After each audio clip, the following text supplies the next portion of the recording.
2 weeks on from the exciting Canadian Grand Prix, we move back to Europe. It's the Circuit de Barcelona Catalunya. Been on the Formula 1 calendar since 1991, and it hosts round 10 of F1 2024. 9 races down already this season. Formula 1 now enters a triple header. This weekend is the Spanish Grand Prix before Austria rounds out for June, and the British Grand Prix kicks off July, the halfway stage of the season. Then it's a couple of weeks break before Hungary and Belgium round out July. August after the summer break takes us as well to the Netherlands. Then September kicks off with Italy, Azerbaijan and Singapore. October takes us to United States and Austin, Texas, followed then by Mexico. November sees Brazil and Las Vegas. December sees Qatar and the season round out in Abu Dhabi. After victory in the Canadian Grand Prix, Max Verstappen leads on 194 points to Charles Leclerc on 138. Lando Norris has 131 with Carlos Sainz on 108, a point clear of Sergio Perez. Oscar Piastri's on 81, George Russell on 69 with Lewis Hamilton 55. Alonso's on 41 and Yuki Tsunoda still in the top 10 on 19.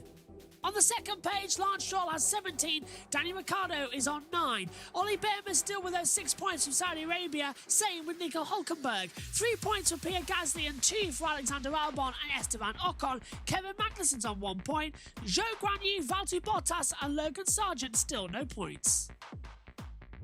In the Constructors' Championship, Red Bull lead on 301 points to Ferrari on 252. McLaren have 212, the Mercedes on 124.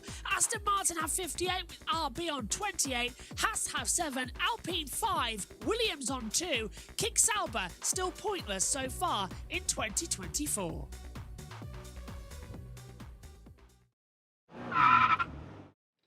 Let's take a look at the Circuit de Barcelona Catalunya here in Spain, a 2.893 mile circuit, now 14 turns in total, 2 DRS zones as well, and the longest run down to turn 1 on the Formula 1 calendar. Now it's a fast circuit again.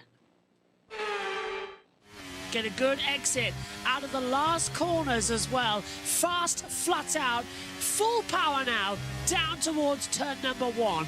It's the longest start-finish straight in Formula 1. From the control line to turn 1, it's 871 metres to the braking zone as well. Drop down at about 70 metres. Flick the car through on the inside line as well through 1, 2. Uphill through 3. Keep the car sort of dead centre. Hold it as you rise up into 7th gear. Let the car drift out, but don't let it go over. The car will find understeer. Get the car towards the centre to pick up the exit line here and straight line down towards turn 5. The Seat corner. 3rd gear, inside line, gentle on the throttle because the rear steps out and snaps. Under the bridge, that vibrates if you stand on it as well. Through 7 and 8, then uphill, chicane-style section before turn 9. Flat out through Kamsa, feathering that throttle before the DRS opens. On the run, down towards the new turn 10. Flick the car in, it's a double apex, so let it just drift and pick up the accelerates up through into 11 and 12. Inside line crucial here as well because the rear wants to step out. Into turn 13, now a long sweeping right, so's turn 14, the last corner at New Holland. Quick downshift, back up the speed, over the curves, DRS open and across the line. And that is a lap of the Circuit de Barcelona Catalunya here in Spain, Catalunya. There's rain in the air. 4 teams in contention for victory here at the Circuit de Barcelona Catalunya. Welcome to round 10 of F1 2024. It's the Spanish Grand Prix. And it certainly is due to be an all-time classic as well. So many drivers inside this top four. Lando Norris has his second pole of the season. His first, it was in a sprint race back in Shanghai, China.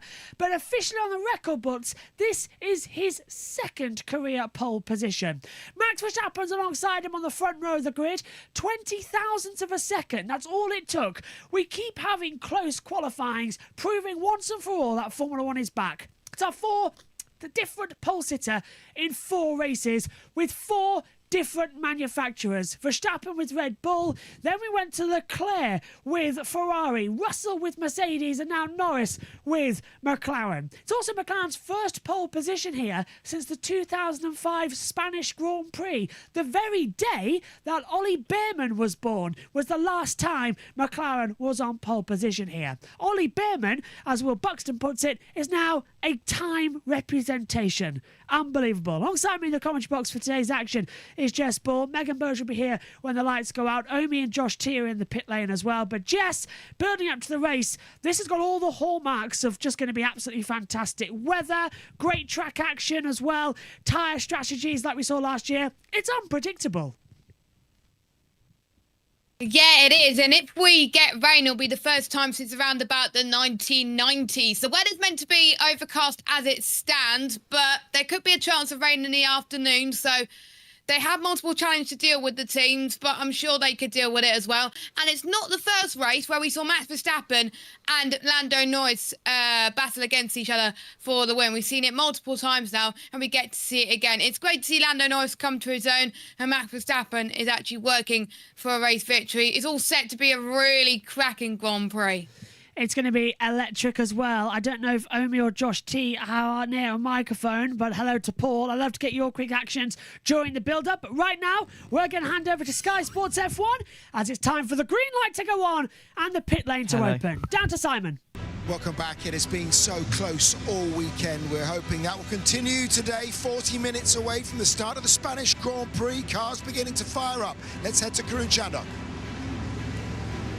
The Union Jacks are flying up at the grandstand. Lots of Brits come out here this weekend, and they've got 3 Brits in the top 4 off the grid here, Simon. The cars are coming out of the pit lane. The Haas drivers here are the first in the queue.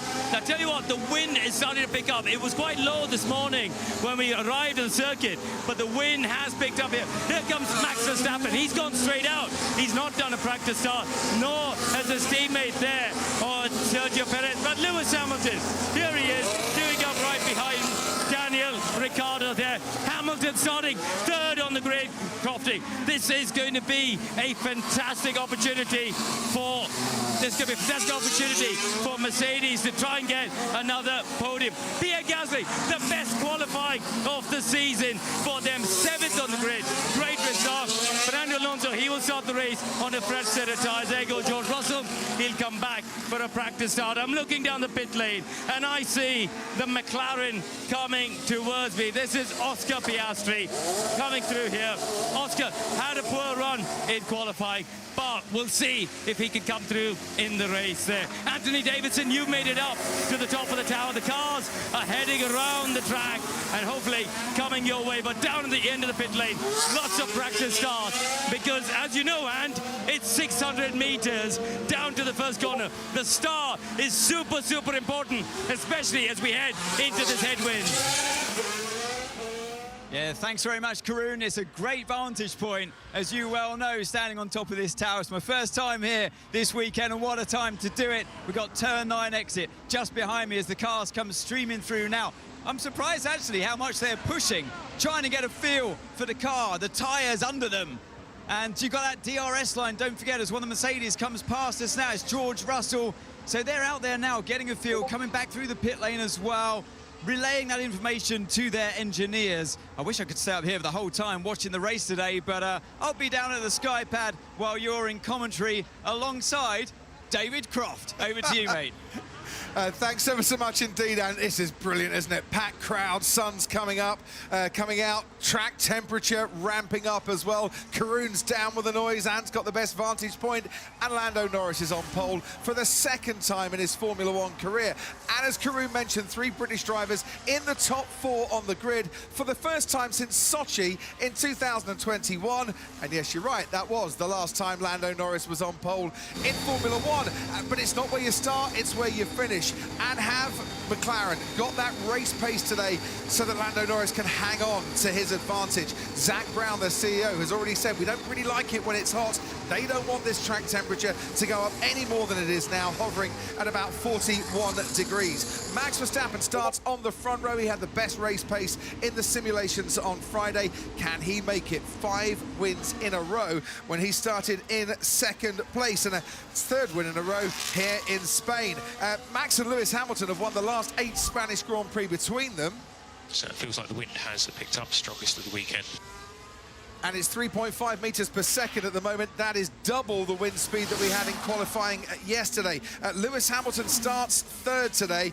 His teammate George Russell alongside him on that 2nd row. Russell on pole last time out, Charles Leclerc before that, Max Verstappen before that. 4 different drivers from 4 different constructors taking pole in the last 4 races. Russell just coming out of his garage now, and maybe a little extra incentive for Lando Norris today, who's finished 2nd or better in 4 of the last 5 Grand Prix.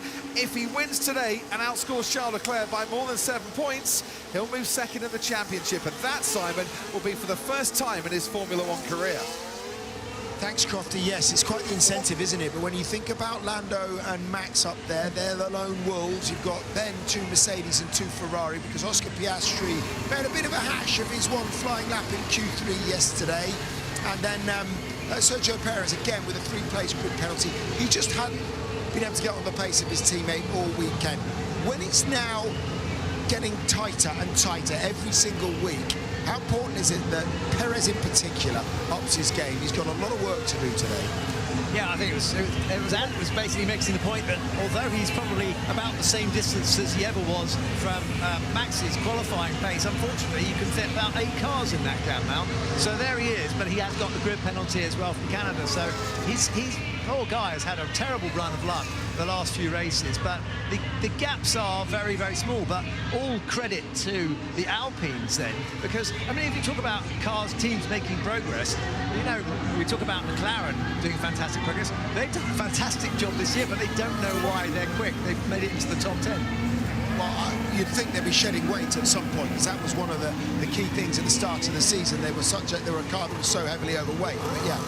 They're shedding the weight of a driver, and I think that, you know, that's going to be a big thing for the team, is to figure out who's going to go in that next seat at Alpine. But what I found interesting is that, of course, they've brought Flavio Briatore on, which is a controversial decision, and he stated that their priority is not to find that next driver, but to make these cars faster. It doesn't matter who you get. So here they are, 7th and 8th, which is pretty impressive. And if they continue to improve on this, will we have 5 teams in the running for pole positions? I don't know. It's a bit of a stretch, but we also don't know what Flavio Briatore is going to be able to bring to the team. Probably a bit of a stretch at the moment, I would say.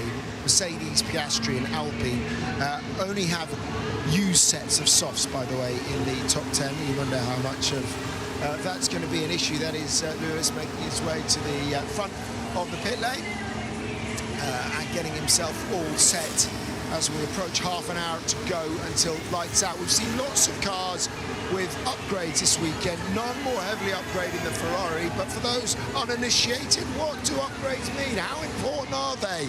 Here's Bernie and Ant to explain. McLaren and particularly Mercedes are coming with upgrades.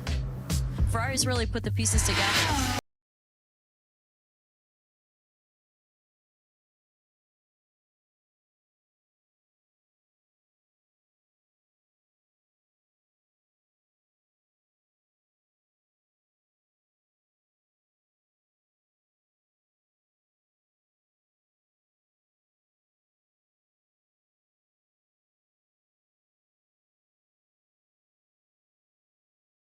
Well, an upgrade is really any part that you bring to the car to improve performance. What you're ultimately looking for is lap time. So you're trying to get better in the qualifying stakes or better in the race.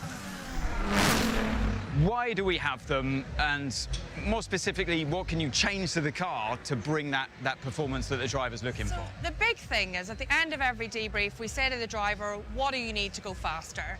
Now, there's a few things that will always make the car faster, generally. More downforce, so more overall load in the car. Making the car lighter will make it faster. And then there's the balance concerns that drivers often have. So you're probably best to explain that. I've been there and done that, definitely moaned about a car without enough balance, whether the front of the car is sliding or the rear of the car is sliding, losing grip. And those valuable upgrades, this never-ending project, if you like, in Formula One, making the car faster, that's the theory anyway, every time you go racing. So when we think of addressing the balance of the car, what we're actually talking about is addressing through a corner where there's speed on entry or speed on exit, depending on where we're gaining and losing. Comes from the driver, comes from data, and that is through front or rear wings. So we're adding downforce generally in a specific area in order to balance the overall lap time. I guess if you're taking weight out of the car as well, a lot of these cars are overweight. That helps the agility of the car, that the driver will feel better in change of direction at slow speed corners, things like that. Exactly. Weight is just pure lap time, so the lighter that you can make it, the better it becomes. And even if you do have the best car in the field, like this one, you're always trying to stop the competition from catching you up with their upgrades. And they are hugely important. We've discussed that already. As we head towards the end of the season, second half of this season, if it carries on, we've still got another year and a half, more than that, of these regulations, and everybody trying to chase down Red Bull. We've already had the admission from Max that he doesn't believe they've now got the quickest car. So it is intriguing. If we think of the ones that have worked, McLaren are getting the correlation right, aren't they, between the wind tunnel and the track. And then Mercedes appear to have found something magic with that front wing and whatever they've done to the floor that has brought them right up to speed, almost. Yeah, James Allison from Mercedes said, you know, how could we have been so stupid, or dumb, I think he said. You know, they discovered something. They've made this car usable for them, so they've made progress. But there's also the factor that the better you did last year, the harder it has been for that team, Red Bull, to make progress, because they have the budget cap, they have a limit on the amount of wind tunnel and computer fluid dynamics they can do. So it could be that this new regulation has enabled people to close up. 100%. I mean, there's a tapering, isn't there? If you think about it now, they take the order from the constructors from last year and they apply that to the amount of CFD and wind tunnel time. So if you take Red Bull as having 70% of the 100% wind tunnel time, right now McLaren have 15% more. Okay, if it stays as it is, it resets on June the 30th. The best they could do is 10% more. So, you know, it shows it's weighted in favour of those trying to catch up, as it should be, if they're trying to make it much tighter, the competition. It's a good regulation to keep things competitive. We're seeing evidence of that. But also, we can look a little deeper into the teams. And Red Bull has lost Newey. Where is he going to go? What effect will that have? What other personnel within that team might end up leaving because of all of the changes? McLaren is on an upward trajectory. As you said, Mercedes has really figured it out. They feel like they have a grip on the CFD and exactly what's going on to correlate it to on-track performance. So, you know, and Ferrari is steadily inclining with the leadership of Fred.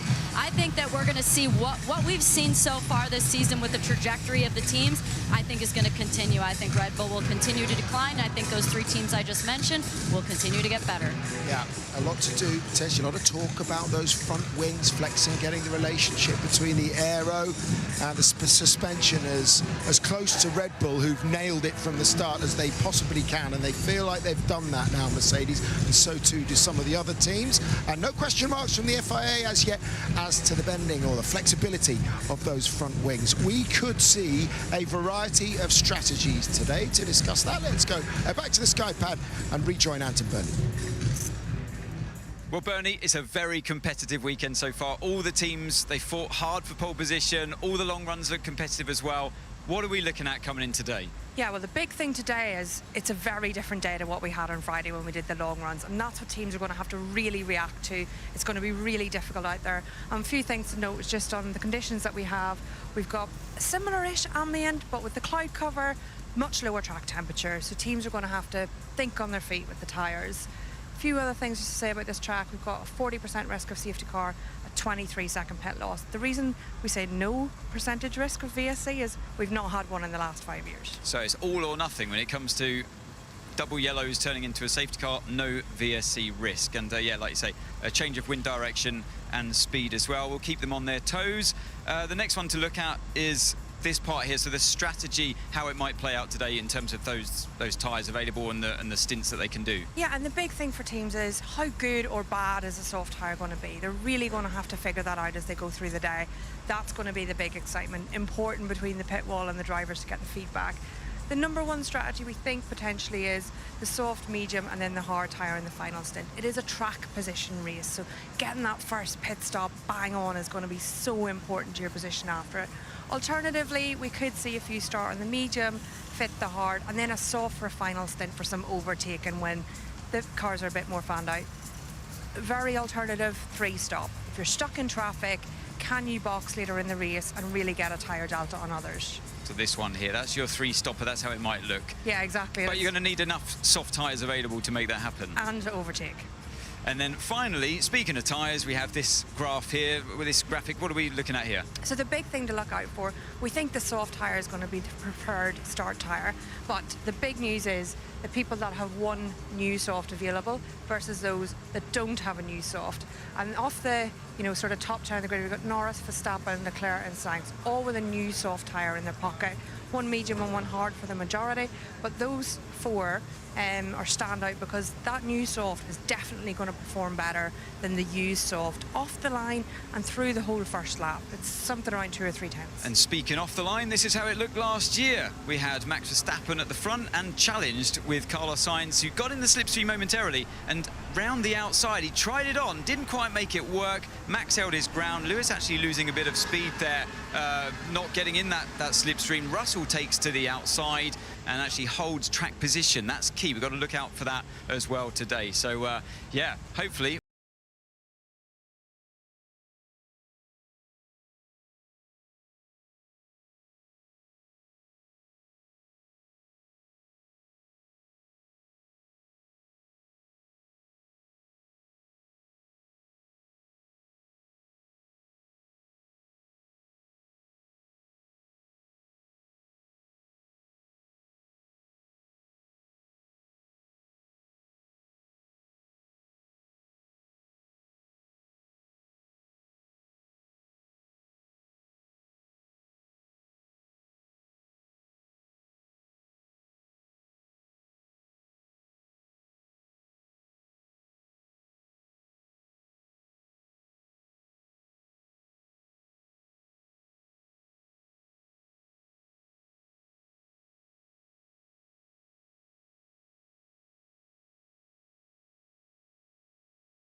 Turns 1 and 2 is quite as soft as turn 5. Maybe we'll see some action, but those soft tires, and let's see how long those soft tires last versus the scrub softs. Will they be able to go further with more pace in that first stint?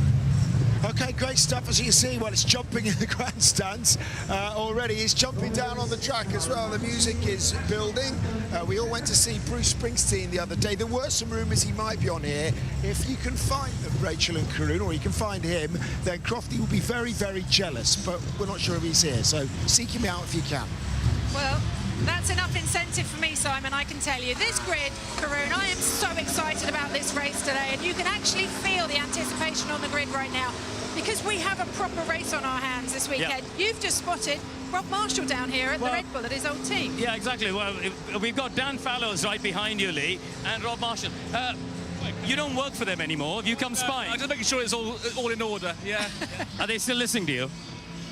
Some of them do, but not many. In fact, they never did in the first place. Now, come on, then. You've got a car on pole. Yeah. Can Lando beat your former team today? I hope so. Yeah, it's going to be tight.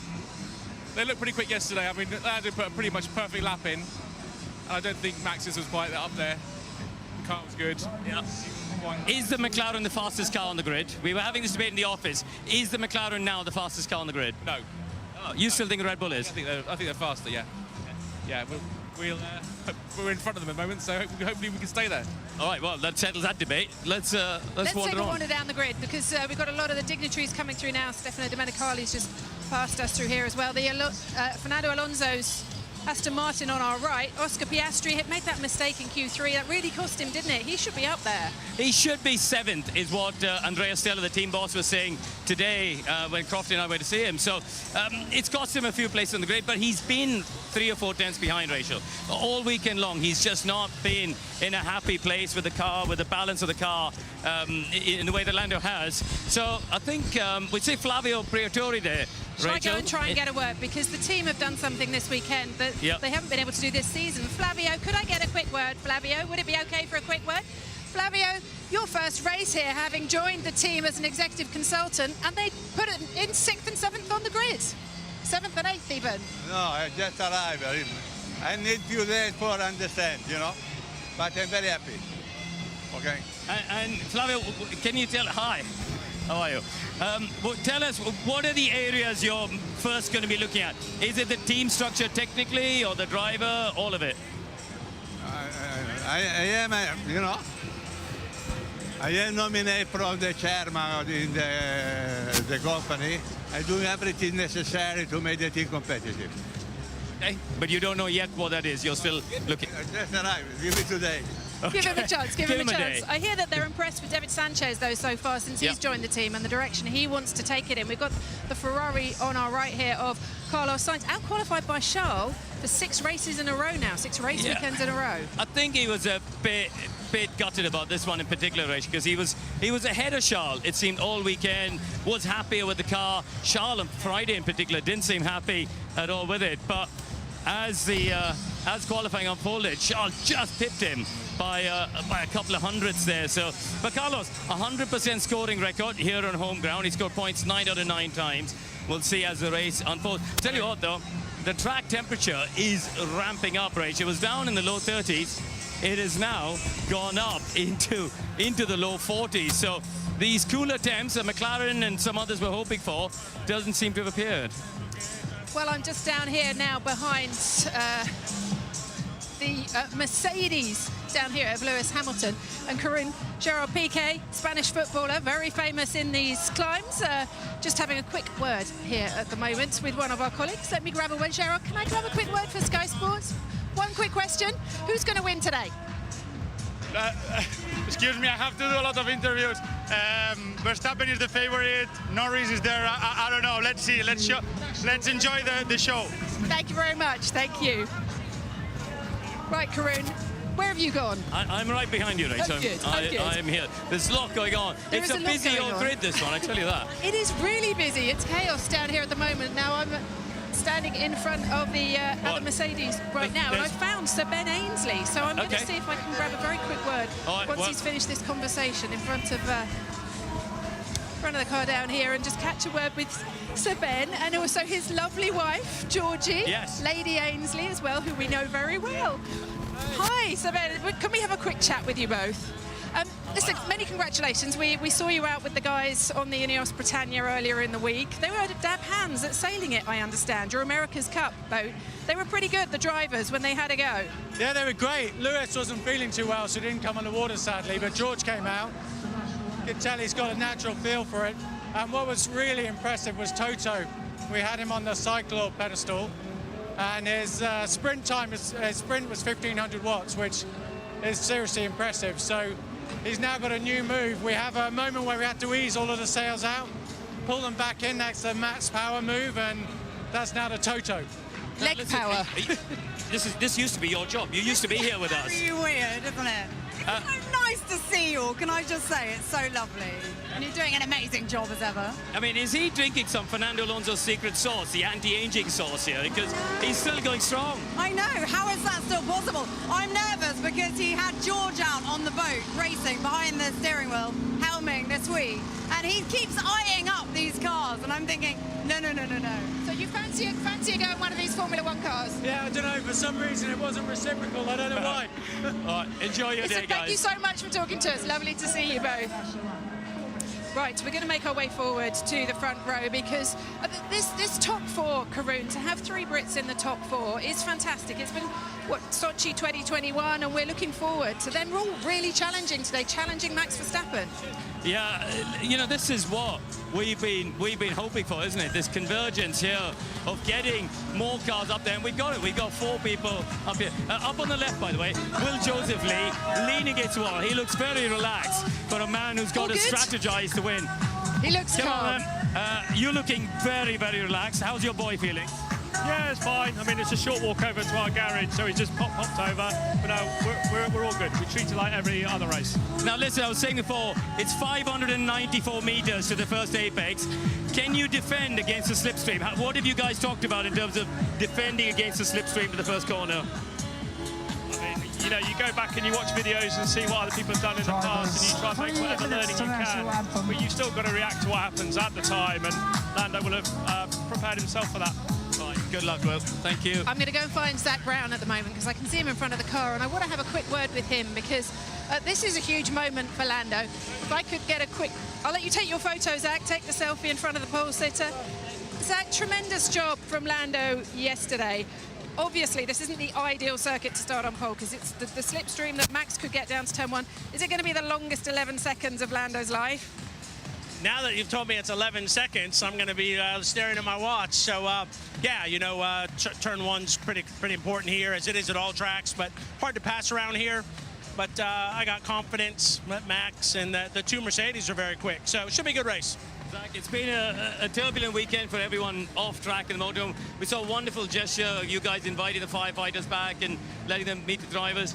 How disruptive has it been for the team this weekend? From an on-track point of view, it honestly hasn't. From an off-track point of view, it was very distracting. You know, the FIA, Formula One, and even all our competitors, I got notes from everyone. Mercedes has fed the team. I'm using the FIA's office. So everyone was really gracious in helping us out. I just hope they don't expect us to repay the favor back on the racetrack. Will you be able to, have you sorted something for Spielberg? Because we're at the start of a triple header here, so it makes life very difficult for you guys in Austria and Silverstone. Yeah, it won't be fixed for Spielberg. Hopefully the following race. I went through it, toured it this morning. The kitchen's destroyed. It had a lot of damage, so we'll see what we can do, but for sure it won't be in Austria. All right, well, go well this weekend. Hope it makes up for it. Thank you so much. Right, okay, we are going to head towards the pit lane because the drivers are coming through right now for the anthem. So we just need to come through and let me find my crew. I'm going to duck under this rope. Yeah, I'm allowed. Thank you. Well done, mate. Right, let's go through. Let's go and try and catch a driver just as they come across for the anthem here. So, great, you can see... Charles got his earphones in, so he's not talking right now. I can get a quick word in with Carlos, perhaps. Carlos, on home ground. What's the aim today? Podium?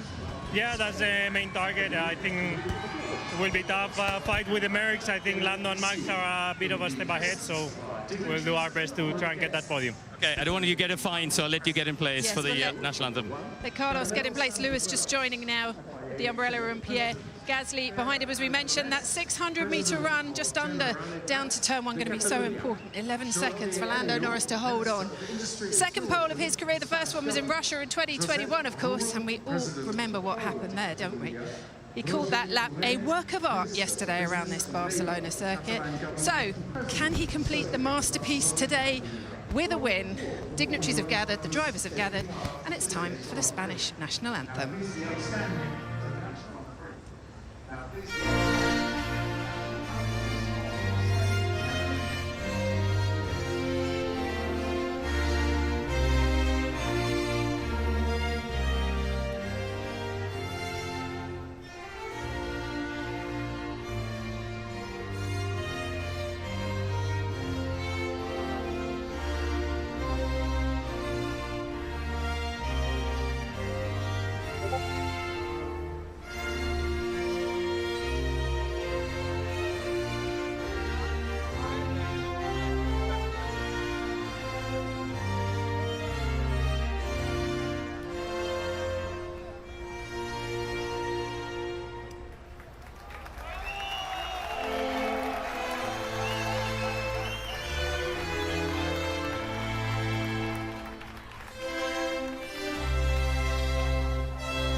quick word with George Russell. George, before we go, yeah, look, what's possible, do you think, this weekend? It looked good yesterday, so tight in behind the front two. Yeah, I think the fight's on for the podium for sure. I think Max and Lando a little bit ahead of us, but hopefully we can be a bit strategic and find a way in front. Okay, strategic in terms, you think you might mix the strike?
Max, how much easier is life if you're leading after turn one?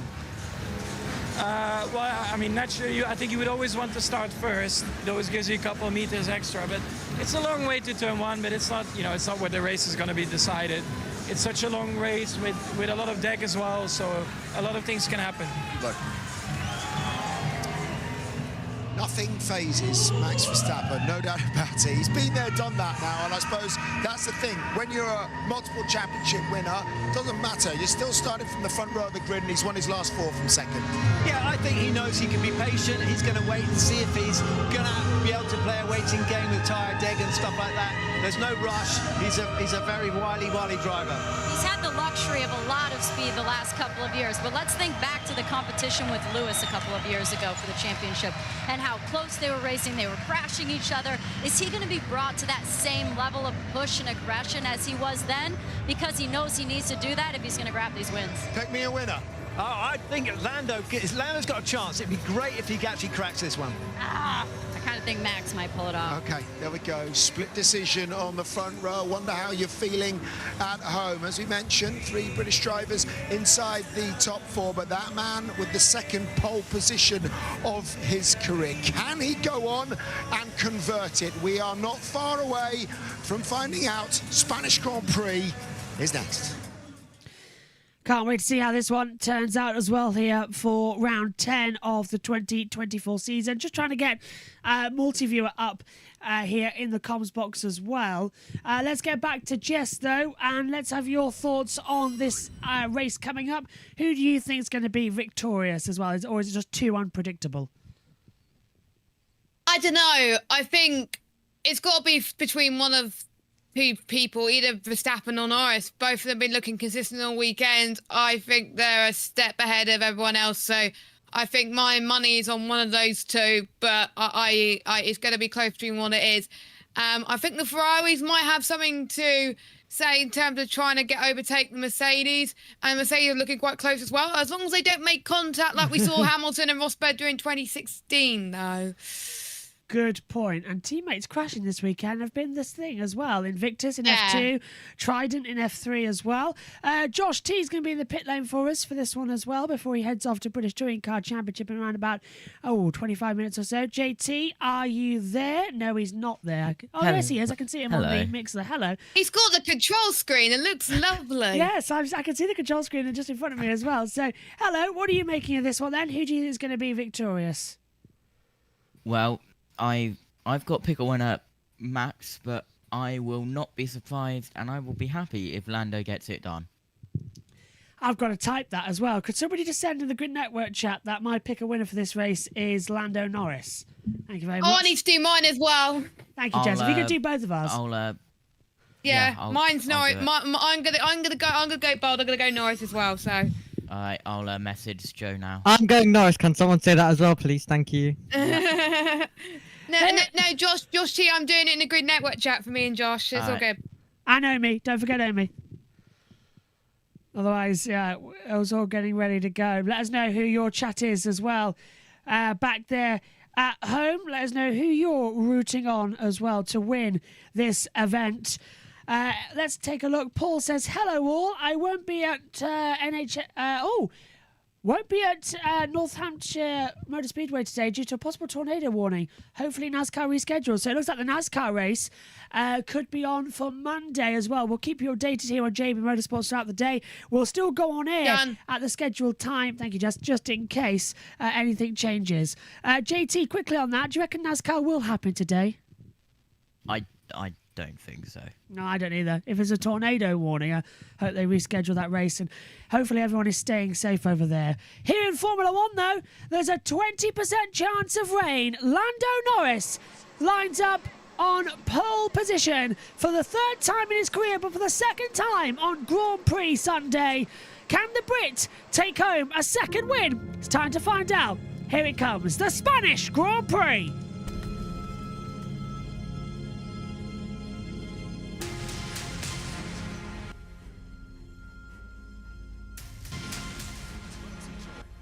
Masters of their craft.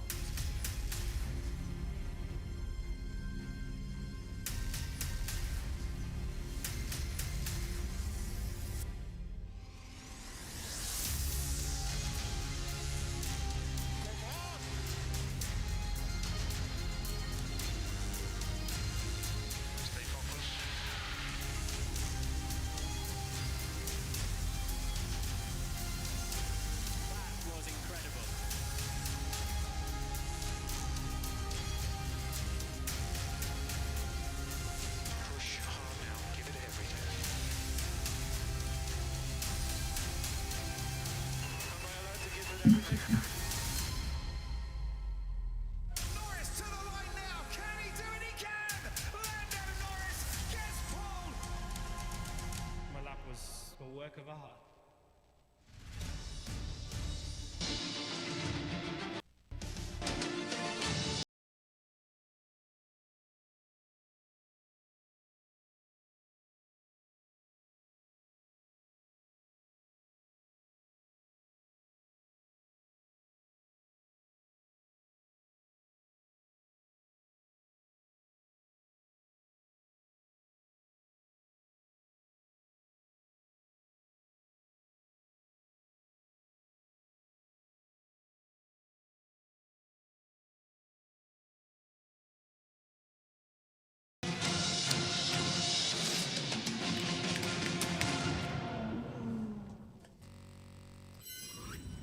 Round 10 of the Formula One 2024 calendar brings us back to Europe for a triple header.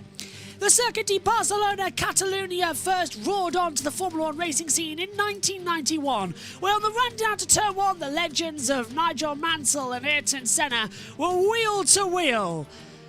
Barcelona is a heritage city, a mixture of new and old, and this circuit has been evolving ever since it came on. More back to its original layout, this 4.657 kilometre circuit, 14 turns, is fast. 2 DRS zones in total as well to keep an eye out of everything as we blast down towards the first corner.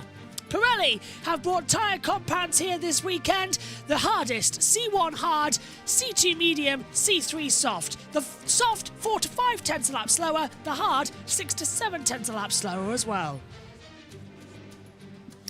But that's not the only thing we have to look at here as well. The starting grid for round 10 of F1 2024. Williams starting from the back of the grid. Alexander Albon has changed a suspension change on the floor as well. He starts in the pit lane. Logan Sargent carries a penalty from him from China. Moving further back, Danny Ricciardo is 18th. Alongside him is Yuki Tsunoda 17th, and all RB back row. Kevin Magnussen 16th. Zhou Guanyu, though, managed to get out of Q1 into Q2. He's 15th. 14th for Lance Stroll, 13th on the grid for Nico Hülkenberg as well, what could have been going into the session as well. 12th for Valtteri Bottas. Sergio Perez did get through to Q3, but serves a 3-place grid penalty for driving back with dangerous parts on his car hanging off in Canada. Fernando Alonso is 10th alongside Oscar Piastri, who set no time. Alonso, of course, getting promoted up the order. All Alpine 4th row, their highest qualifying of the year. Esteban Ocon is 8th. Pierre Gasly goes in 7th. All Ferrari 3rd row of the grid as well, with Carlos Sainz in 6th and Charles Leclerc starting in 5th. And all Mercedes 2nd row of the grid. George Russell is 4th and only for the 2nd time this year. Lewis Hamilton outqualifies his teammate. Front row though, Max Verstappen once again, but Lando Norris for the 2nd time in his Formula 1 career. And we welcome you up to the commentary box as well. Jess Ball alongside Megan Birch and myself, Josh B, up here in the comms box. JT's down the pits as well as Omi for this Grand Prix. Megan, starting with you, welcome. Here we go then, Hi. Another round of the championship. This is going to be a lot of fun. It will be. This is like a balancing act. the Lando Norris hat. It kind of fits when I have my hair down and I have it back a little bit without a headset, but this is the only way it fits with the headset. Yeah, it works. A race looks brilliant. It does, yeah, of course. You can see, can't you, on the comcam. Just a It little looks bit like as well. I have a gigantic head. Yeah, we're still trying to find It the other web. does. We're still trying to find the I webcam don't. to put it there on the other monitor so you can see us both. I actually have a very tiny head and ears. Josh. Yes. TV pictures. Pictures. Yeah, sorry. Remember that now. I knew I'd forget that. I knew myself I'd forget that as well. Let's check in with Josh T then, if it's coming on. There we go. Let's check in with Josh T down in the pit lane. He's off to call towing cars in 25 minutes, but he's going to be to and fro for the race. Hello, JT. What are you expecting to hear at this circuit here today? Well, hello everyone. I'm going to be keeping an eye on Oscar Piastri because, well, we know what happened yesterday in qualifying, and, well, he's got time to and places to grow, and, well, I won't be surprised if this is a red flag to delay race 2 because minis are off left, right and centre. Well, that's going to be an exciting one And as they've well. got and they've got a lot of tyre damage. So it could be a delay to the put race back in 2 place. there. Keep us updated, JT. Let's go over to Omi, who's down there in the pit lane for us as well. Hello, Omi. Well, Ferrari back in for Q3 this time around, but 4 teams could win. Who's your money on today? I'm going with Norris, but I think we could be in for a very interesting race as well coming our way. Verstappen versus Norris down towards turn 1. The Mercedes could get involved as well, and the Ferraris will be looking to bounce back. We've got a very interesting Grand Prix. Formula 1 has never been closer. This is about to get really, really exciting. Megan, we're about to see the strategy guide form up on our screen here as we head off on the formation lap. Kindly take us through it. Right. 2 stops starting on softs to 18 laps, going on to mediums to 26 laps, then going back onto softs to 22 laps. 2 stops starting on softs to 16 laps, going on to hards for 29 laps, and then going back onto softs to 21 laps. Oh, breathe. Well done. Very well done. Oh, hang on. That was a Mercedes of George Russell who overtook Lewis Hamilton and had to stop for Hamilton to repass him. Now, there is no overtaking allowed on the formation lap. Michael Schumacher did that once to Damon Hill at Silverstone and got a black flag. In his defence, for some reason I've noticed that the right-hand side of the grid seems to have quite an advantage. I mean, Max had to literally stop himself from overtaking Lando. So, Russell overtook Hamilton. That might be a penalty, Jess. I'm not too sure that it could be, because you're not allowed to overtake on the formation lap, but definitely he had to slam on the brakes there. If he didn't let Hamilton through, I think that would have been a penalty. But it might just be like a slap on the wrist saying, don't do it again. Looking at previous winners here at Catalonia, Max Verstappen won in 22 and 23. Hamilton has won here 6 times, of course. 14. He's won here as well in 2014 to 16 to 18. So he won here 14, 16, 17, 18, and then 20 and 21. He's had pole position here as well, 14, 17, then to 21 straight away. Verstappen's won here as well in 22 and 23. Another winner on this track as well, one Fernando Alonso. He won here back in 2006 and 2013. It's his last and most recent Grand Prix victory in Formula 1 as well. Lining up then on the grid, Lando Norris, whose best ever race result here was 8th back in 2021 and 2022. He's going to be on for a very close position here as well.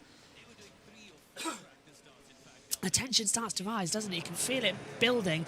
And Megan, there is a 20% chance of rain dry at the moment, but that could play a factor in depending how quickly the wind's blowing in, because it is at 11.9, well, effectively 12 kilometres an hour from the southwest. It could play a factor. So I think the biggest factor that we have right now is the fact that the right-hand side of the grid seems to have an amazing advantage. I can hear the lights beeping. Also, I heard something weird go on with Science's car for a second while we were on board with him, like when he was... Oh, God, I hope not. There. So I'm hoping he was just trying to change out of gear. Round 10 of F1 2024, the start of a triple header that starts here in Spain, goes to Austria and rounds out in Silverstone. 66 laps ahead of us at the Circuit de Barcelona, Catalunya. Action in Barcelona. It's a good start from Lando Norris. Good start from Max Verstappen. Lando cuts across, almost takes off his front wing. Max touches the grass. The two Ferraris are already dealing with the two Mercedes. Hamilton makes contact with Carlos Sainz. George Russell round the outside and takes the lead into turn one. What a start from George Russell round the outside. And Alonso being forced on the track, same as Stroll. But what a start from Russell. Round the outside, fourth to first. Brilliant start. It's a Brit leading, but not the right Brit. I did not expect him to actually get that far up. For a minute I thought it was Hamilton because it was closest thing, but no, it was George.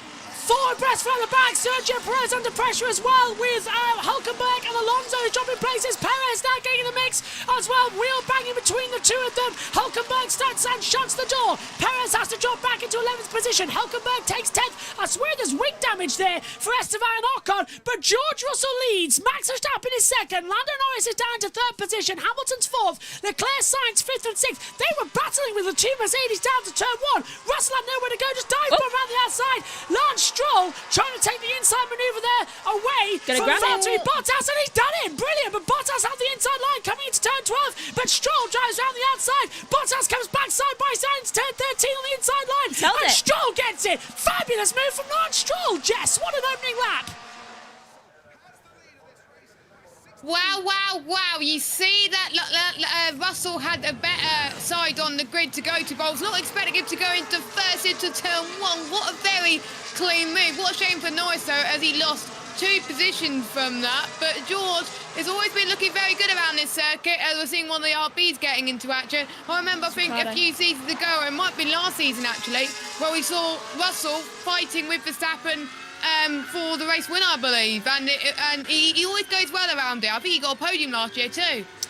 Yeah, Russell got third place here in both 22 and 23. His best results here at the circuit. DRS is enabled. Now, is that going to give Verstappen the advantage? Because he's already pulled second to Lando Norris, but has he pulled... Not anymore. No. He's in the DRS zone. Yeah, Lando's closed him down as well. Max made a mistake. He's got the DRS open as well, so 9/10 of a second changing. Look at Verstappen. He's already in the back of Russell. The Spanish Grand Prix, as always, giving us the delight we want to see. It's providing the action, and Norris was a little bit wide there into turn 12 as well. He just tucks it up as we go to the helicopter camera, looking down at turn 13 and 14, the last corner at New Holland. Watch out for Russell at 3 places. I really want to see the start in a side-by-side angle. Here's Verstappen's radio. Might be our best opportunity now, Max. Think wisely. And Max is going for him down towards turn 1. Russell goes defensive. Verstappen sends it round the outside. Russell's not going to give way. There's contact between the two of them, but Max goes through round the outside. Fabulous move from the 3-time world champion. Russell looked like he was standing still. Max leads. That was very clean for Max Verstappen. He was very calm as well. The engineer knew that it was the best opportunity to get into turn 1. If it wasn't in turn 1, it would have to be in turn 9 and 10, which would be difficult. But Max Verstappen continuing where he left off in Canada and leading this race as well. And with the 2 Ferraris struggling a little bit, they could be under pressure from Pierre Gasly. Oscar Piastri's gained a few positions as well. Hülkenberg's had a good start. Perez is not able to gain that many positions because he has his teammate in first, but he is down in 11th. Now we're going to see a replay shortly of the start as Hamilton closes it down on Lando Norris. Russell already lost a second to Verstappen, so he's turned into overdrive. I should have picked Max. Yeah, I think Max having the advantage here is what we're all going to see. I'm not sure about that. It's going to be a pit stop race. Lando is catching up quite nicely to Russell. Turn 1 is involving Norris and Verstappen, noted for forcing them to drive off the track. That was Norris at the start pushing Max off the circuit. Did he? Yeah, at the start I said it. Max didn't notice that. I was too focused on Did Mercedes. I mean, I see everything. I was too focused on the end of Mercedes, yeah. I said at the start, Max on the inside line, Norris sort of pushed him off the track, and then Norris Russell did came on the catch it. outside. I did say that right-hand side would have the advantage. You did, you got it right. Let's check in with JT. Let's no, the Closed on me, Carlos. Ferrari committing Harry Carey once again. Apparently Sainz closed on the clear. We need to see that start again because the two Ferraris were with the two Mercedes and it all changed. Suddenly Ferrari have come off worse in that little battle. As we ride now with Carlos Sainz looking down on the circuit. Let's check in with Josh T. JT, what did you make of that opening start? An absolutely incredible... I didn't expect anything like that from George Russell into turn one from fourth, but well, he got it stuck, and then a little bit of contact from Max when Max retook the lead. Love to check in as well with Omi. What did you make of it, Omi? Very, very exciting start. So brave down the outside, getting through on Verstappen and Norris. But let's see if Norris has the pace now to start back. So I was clearly ahead. That's Sainz just feeding back. Right. Yeah, so Sainz says he was clearly ahead. Jess, how did you read that? It's hard to tell, and again, we predicted that two teammates were going to collide. Yeah, I didn't think it was going to be Ferrari. I thought it was going to be the two Mercs. I thought so too. Stewards say Intervo, Norris and Verstappen reviewed. No further investigation for forcing the driver off the track. I thought so. It was nothing. Yeah, Sainz already, though, has had a lap time deleted for track limits of turn 2 on the lap 3 of the race. So they're keeping up to date with that. What Ferrari should do... 2 seconds, Jess. Sorry, carry on. Here's the race start there, Megan. Right, so as I predicted, right-hand side of the grid had an amazing start. Yet, I think Leclerc also had a great start. Lewis had a terrible start. And there we can see George Russell going round the outside of Lando Norris, which enabled him to get around the outside of Max Verstappen. So he had the perfect lead into the race. Shame about later. But further down the field, you can see the same happening with the Aston Martins. Jess, that was the move. Bit tough from Lando there. Got pushed off the grass. It needed cutting. George might be on for move of the season there. Do you think if he didn't get pushed off the grass, maybe, or if he didn't have that much, maybe he would have got the lead, and George would have probably got third or something? George gets the toe from Max because he lifted off. Then he gets the toe from Lando and Lando swings left it open. Yeah, I reckon if Lando didn't push him off... One of the moves of the season. Yeah, that was almost akin to what this man, Fernando Alonso, did in both 2011 and 2013 here at this circuit. This was Alonso's demon start. He always makes good starts here. But he does... That's his home Grand Prix. He gets forced off, though. Alonso is the one who cut the chicane. There we go. Gets a tack slapper and goes off. Stroll follows him in behind as well, his own teammate. Piastri. Luckily, he doesn't lose position. Keeps it just alongside Perez. Yeah, because he was about to get passed by Perez anyway. I'm going to say this. If George didn't open the door, Matt, he wouldn't have got through there. That's poor racemanship from George. Craftsmanship. If George didn't dive to the inside and think he was defending, it wouldn't have worked out. And this is Sainz and Leclerc. Oh, and the two Ferraris making contact into turn 1. Again. No further action, though. So Leclerc defends the inside line. He's trying to go through. Sainz around the outside and shuts him off. The two Ferraris just do not want to stop each other right now. Ferrari, do what Mercedes are doing and work together. Verstappen's not pulling away as much as we expected. He's 1.4 seconds to Russell. I dare say, I think we've got a Grand Prix. We do. They're not breaking away. Max is not doing as what we thought he would. Soft tyres can last an awfully long distance. You know what's helping? Yeah. We haven't had testing here. Yes, massively so, yeah. I agree with you there, Jess. That's what had made last year so good. We didn't have testing here in 20... Oh, hang on, what's Alonso done? He's dropped down behind Bottas and Joe's Barcelona. Yeah, we did. He just got passed. It wasn't broadcasted, but they still had it last year. Not here. No. It's still good. No, 22. 2022 we had testing here. That was the shakedown. 23 testing was only in Barcelona, only in Bahrain. So that's that's what made last year's race so good. And you're right, it's making this year's race so good. But that was when Lewis Hamilton retired with a puncture because he made one of the Hasses made contact with him. Yeah, me and Obi were in the box for that one. We seem to have forgotten I think about... I had to do a clash or something. Touring cars. Yeah, Alton, I think. Yeah, I did do a clash. Was it British touring cars? It must have been. This is... No, it wasn't Alton. It was... Croft? Thruxton, yeah, that was it.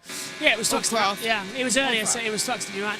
Bottas from the outside of Alonso. That was the move he made. Nicely done as well. It's boiling in this box. Karen says, hi guys, I'm late. Haven't missed anything.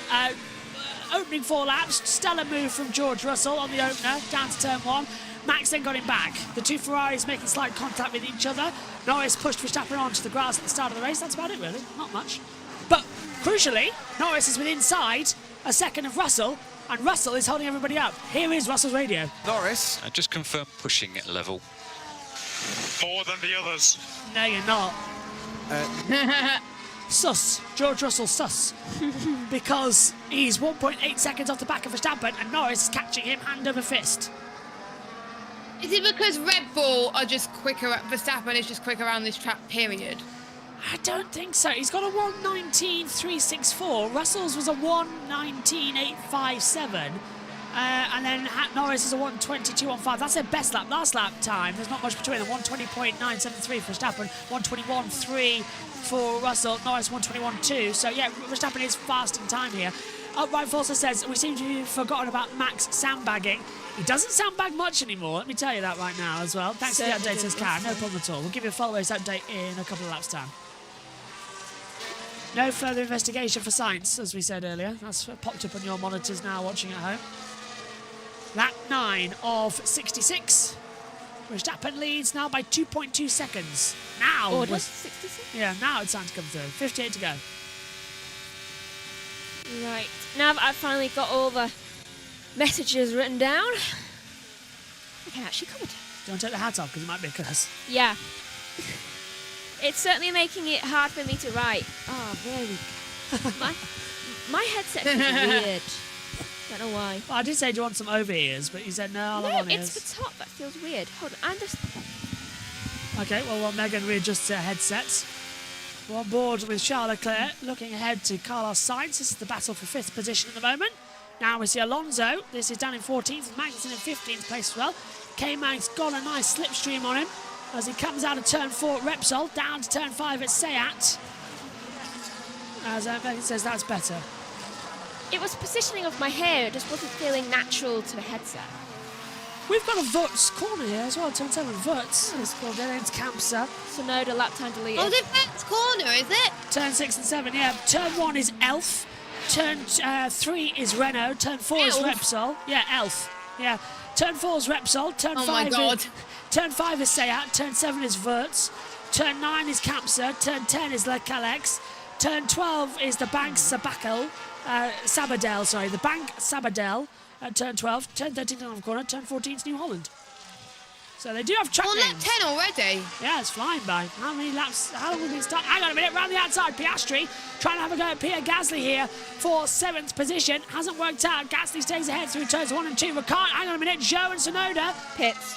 Well, yes, both of them into the pit lane, yeah. Now, they were on 8-lap-old softs.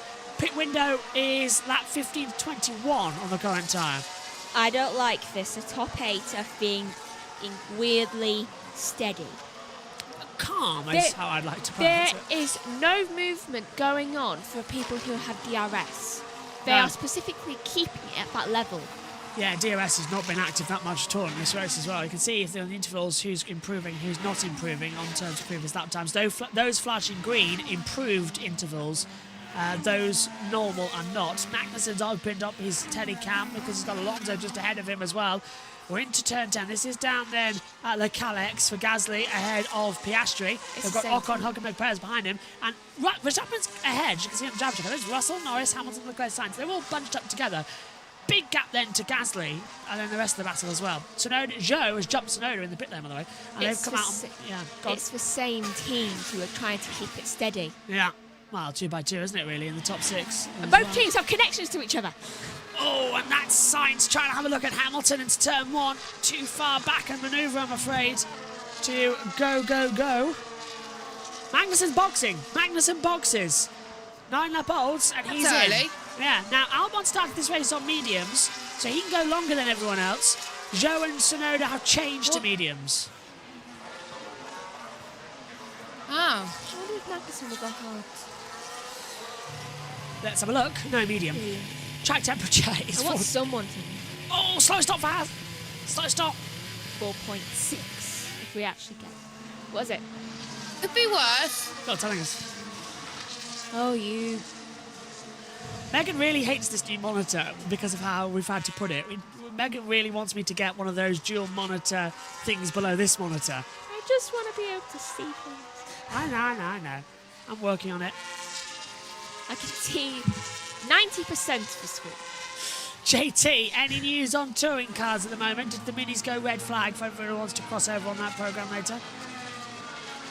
Saying that there was a mini at the outside of Druids, a mini on the inside of the circuit under the bridge on the exit of Druids, and a car on the inside at the exit of Lodge going into the dip of Deer Leap. They stayed green. Okay. And now they've just got to put the tyres back in place. Oh, what Alonso Turn 5 incident involving Hulkenberg leaving the track and gaining an advantage. Alonso putting a wheel on the gravel at the exit of turn 13. So that's going to be a bit of a one to watch. Here's Nico Hulkenberg forcing down Checo Perez, who's only in P10, remember. Bottas is in the pit lane. That didn't go well last time. Correction, Perez has passed Hulkenberg just now on the timing monitors. They've changed. 3-second stop for Bottas. And he's put softs on. Surely not. Is that tower going to update what he's put on? He's put 3.5 odd soft on. Yeah, Bottas supposed to change from one set of softs to the other. Don't forget, he didn't have any new softs at the end of quali yesterday. Yeah. Does he have any mediums coming into this one? Something we need to know. Or as Paul DeResta would call the medium. I will check. Yeah, medium. Medium. Bottas has Bottas has one new medium. Right. So here, oh, false start noted from Magnussen. Getting a lot of false starts here in Barcelona this weekend. A lot across F1 Academy, F2, F3, and now F1 as well. Alonso, hang on a minute. What's happening here? Hulkenberg's into the pit lane. Turn 5 incident involving Hulkenberg has been reviewed. No further action for leaving the track and gaining an advantage, but Magnussen is under investigation for that false start. That was correct. Now, this is how Perez got ahead of Hulkenberg. Inside manoeuvre into turn 1, later the brakes. That's an okay move from Perez, but he's in the best car in the field, and he's only in 10th place. This is Max Verstappen putting a wheel on the grass. Got a bit of a movement in 7th. Understood. There might be hope. Understood. If he's making that type of error, there might be hope in this Grand Prix yet. Sainz has had another lap time. No, Sargent. By the way, the only one who hasn't got any used new mediums is Alonso and Stroll. See you later, JT. Good luck. He's off to touring cars. JT. We now move Omi permanently to pit lane. He'll be rolling ears up any updates he gets throughout the race. Undercut is it. Oh, look at that rain cloud just coming over the back of the mountain there. There's a 20% chance. We hope it is. Magnussen is under investigation for a false start. Now, Jess, in the support categories, wasn't that a 5-second time penalty you saw? It was 5 seconds. It was 5 seconds, yeah. So we will keep an eye on that to go in as into the pit lane comes Sergio Perez and Esteban Ocon. They change over. Omi, if you're around. Guinea pig. Yeah, it's looking good. 3.2 second stop there for Perez. Ocon still gets out ahead of him though. Does Omi know that he needs to call the pit stops?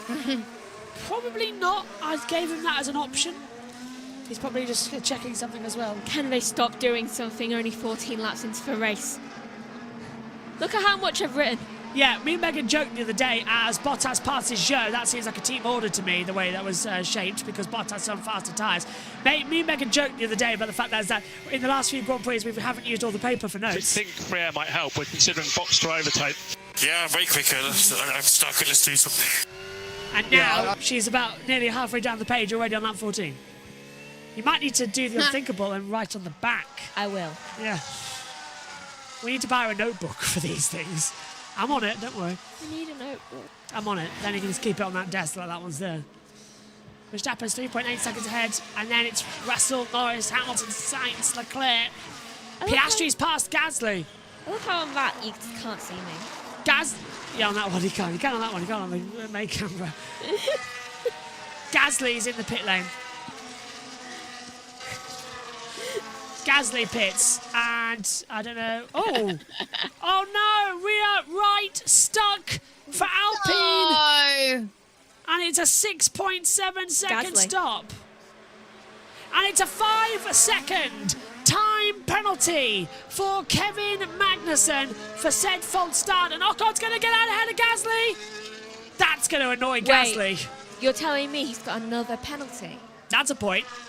Is that Jess, would that be penalty points on the licence?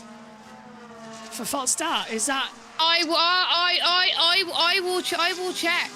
We will keep an eye on that. Turn 1 is involving car 20 Magnussen and 22 Tsunoda has been noted for forcing another driver off the track.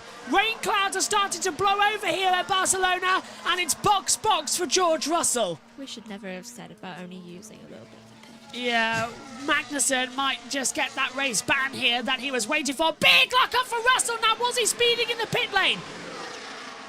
He was locked up over the white control line. Ferrari bring in as well, I believe. Carlos Sainz. I've seen... Sorry, Jess. Sorry. Go. Rear right is in trouble, and that's going to be an unsafe release of the Ferrari. They come out side by side. Rear right stuck for George Russell. Ferrari released before Russell had gone. Very well handled by Sainz. Very well handled by the pair of them as well, but that is an unsafe release for both cars. That'll be a fine. And Sainz is going to try and go around the outside of Russell, and the pit exit line doesn't do so. When in Rome. Yeah. But that was a bit too close, but Russell had a sticky rear right tyre. Back to you, Jess. 2 penalty points. Really? That makes 12. For false start. That means Magnussen's been banned. That is 12. He was on 10. Oh my god. So for a false start, it's 2 penalty points. He's on 12. He's on 12. Yeah, the last banned. The last false start was... Hold on. The last false start was in 2015. So if the stewards are playing ball here, it's 2 penalty points for a false start. Magnussen could be banned from Austria. They might be nice like they did with Gasly and only give 1. Yeah, but then he's got whatever's coming with Tsunoda. Hamilton stops, changes over to medium compound tyres. That's a much faster stop, 2.3 seconds for him. Piastri now goes up to 4th place as well. We're keeping an eye on this Magnussen situation, as we're going to see as well. Hamilton comes down the pit lane. He's got Stroll. Russell's past him, and now Alonso too, and that's Sainz getting ahead of Russell in towards... Oh, sorry, I'm wrong. I'll stop talking, because that is... Yeah, that's Sainz passing Alonso, but the Aston livery looks so like the Mercedes livery. Lando, it's possible we could cover Russell this lap. What urge you think? No, I think we need to go get Max. Okay, that's weird. So Norris wants the race win. He's not covering Russell. He wants Max. You know why? Because Russell's behind him now. Yeah, and McLaren just haven't noticed. Turn 1 is involving Magnussen, and Tsunoda has been reviewed. No further investigation necessary as Hamilton goes to the inside line, down towards turn 6, gets ahead, and takes back the position for Verstappen's box. And there goes Russell passing Stroll as well. So Verstappen boxes. Lando Norris takes the lead of the Spanish Grand Prix. Super stop from Red Bull. Can barely believe it. That's a 2.1 if ever I saw one. What is it? 1.9! Ooh, still not faster than McLaren. Fair play. 1.9 second stop from Red Bull. Fabulous. Sub 2 seconds pit stop. All 4 wheels changed. No further action. Yeah. No further action. Hamilton's on the back now of Carlos Sainz down towards turn 1. He thinks about a move on the inside line. He can't get it stick there. Lance Stroll comes in the pit lane. Hamilton's getting a good exit out of turn 2. He'll get the run out of 3. He's going to go right round the outside. He nearly takes off his front wing. Wowee! Sainz is not playing around here. They are hammer and tongue. The man who he will replace a Ferrari next year is giving him what for? This is pandemonium. What a Spanish Grand Prix. Who says Formula One is dead in 2024? This is electric. Hamilton closing up once again. DRS active on the run down towards La Calex, turn 10. Under the new hospitality unit, where I'm told they do a fantastic curry and paella, of course. I had a paella pasty when I was in Barcelona. Fantastic, I must admit. I had it with a proper Spanish beer as well in Girona, in a garden. I had it in a cafe garden in Girona Centre Square. The Catalan flag and Spanish flag waving around. It was beautiful. I wish to go back there. That was in February as well. Hamilton down towards turn 1 with the DRS. Sainz moves, but not too late. Hamilton dive bombs. There's going to be wheel banging. There's wheel banging. Hamilton loses a bit of a sensor, but forces his way through. Hamilton up into 6th position. Sainz to 7th. Oh, Jess, this is better than Canada. Way better than Canada. There's been like a million overtakes more than what we saw in the last few races already. It's amazing. Well, look at the replay for what we saw with Lewis Hamilton. So here he comes and he gets the toe. Ooh, that could be a bit questionable there, but helicopter view round the right-hand side. Through goes Hamilton. Some sort of sensor falls off here. Sainz's radio. Check the onboard installation. Copy. Yeah, I thought that. Yeah, I had a feeling there was something a bit off. We're relying solely on the TV pictures today to provide the story. We've got all the data in the screens, but I don't know, he never actually forced him off the track. And this is Russell's stop that I was on about. You'll need to get the pit lane channel up. If you can keep a look at it, Jess, you can. Look at the rear left. Sticks. Drops it, goes, but then watch Ferrari. They released without looking, but then again, it's hardly the same finish because they were already in the procedure of letting him go. Yeah. Hamilton's a 1:19.307 fast up of the race. Alonso is into might be an FA. Yeah, Alonso's in the pits. I think that was an incident where they coincidentally let them go at the same time. Yeah, it's like it's a racing incident because they've both dropped at the same time. There's no investigation there, and it hasn't come up on our screens either from the stewards. That is going to come up as Alonso changes over to looks like a scrub set of. No, brand new mediums. Bernie Collins. Shortly with his pace, he'll also come out behind Hamilton, so lots to play for. As well as that, we're getting good strategy divergence across some fitting the soft, as you said earlier, like Paris for the middle stint, but most going for that medium tyre. Russell's already said, I'm managing this tyre now, make sure we work together. He's concerned about Hamilton's pace behind him. Yeah, so, no sign. Yeah, say go on, Megan. Joel did that perfectly just then. No, average pit stop loss is 22 seconds as well. Verstappen's in 4th, by the way, but top 3 yet to stop in this race. Norris, Leclerc, Piastri. Rain clouds starting to bubble in. Wind has now dropped from 12 kilometres at the start of the race to 4.3. Track temperature's dropped as well to 39.2. Air temperature's still the same at 24.1. It's been the same sort of all day. 65% humidity. Yes, go on. Turn 1 incident involving Hamilton and Sainz noted. Sadly knew that was coming, didn't we, as well? I think I've just... I think McLaren and Leclerc are trying to hold on. Turn 1 incident involving car 44 noted, yeah. I just said that. Yeah. Thought it might be something new about things. Science radio. Sorry, Megan. Now he's noted and reported to race control. They are looking into it. Oh, and look at Verstappen. He's got a good run on Piastri. Piastri goes defensive, coming towards turn 7 and first. And Verstappen makes a move on a part of the track that nobody else has. Fabulous. Max is on a charge. Now, when is Norris going to box? That's the question. We won't get a safety car to try and change it. Yeah. Megan. I need to write something down. Oh, hopefully I do. Let's have a look. Lando's coming out the last corner now. Is he going to dive into the pit lane? He's crossing the line. No, Lando completes another lap, starts lap 22 of the race. He's trying to gain time to Verstappen. Since 22-second pit window, he's trying to gain enough time so that he can actually pit with still coming out ahead. Who's that diving into pit lane? Oh, one of the McLarens are in. Piastri. Yeah. Piastri. That's why you let him by. Yeah, and that's also why Lando didn't stop this lap. Now, McLaren get a dress rehearsal here. Needs to be a super stop here. They got one... Oh, it's not a super stop. 2.4, 3 seconds. Wow, that was bad. 1.8 seconds is the record from China earlier on this year, set by Red Bull Racing. No. Yeah. The overall record was McLaren. 1.8 set by Lando Norris's pit crew. In Qatar last year at 1.81, and then in Shanghai this year, Red Bull took it with 1.80. You need to look that. Wow. They still claim it. I remember it. They're still claiming it, McLaren. I know it was. It came up on the start of the monitor as well. Here is Lando Norris. And this is oh, is he right? The situation is we've lost position to Max, Russell, Hamilton, Sainz, but we're picking up a good tyre delta. 6 laps on some of them already. Keep going. Yes. So they've lost. Well, no, they've lost the net positions. Not necessarily. But they've got the tyre data. That's what they've going good at. So Lando's just cruising out there.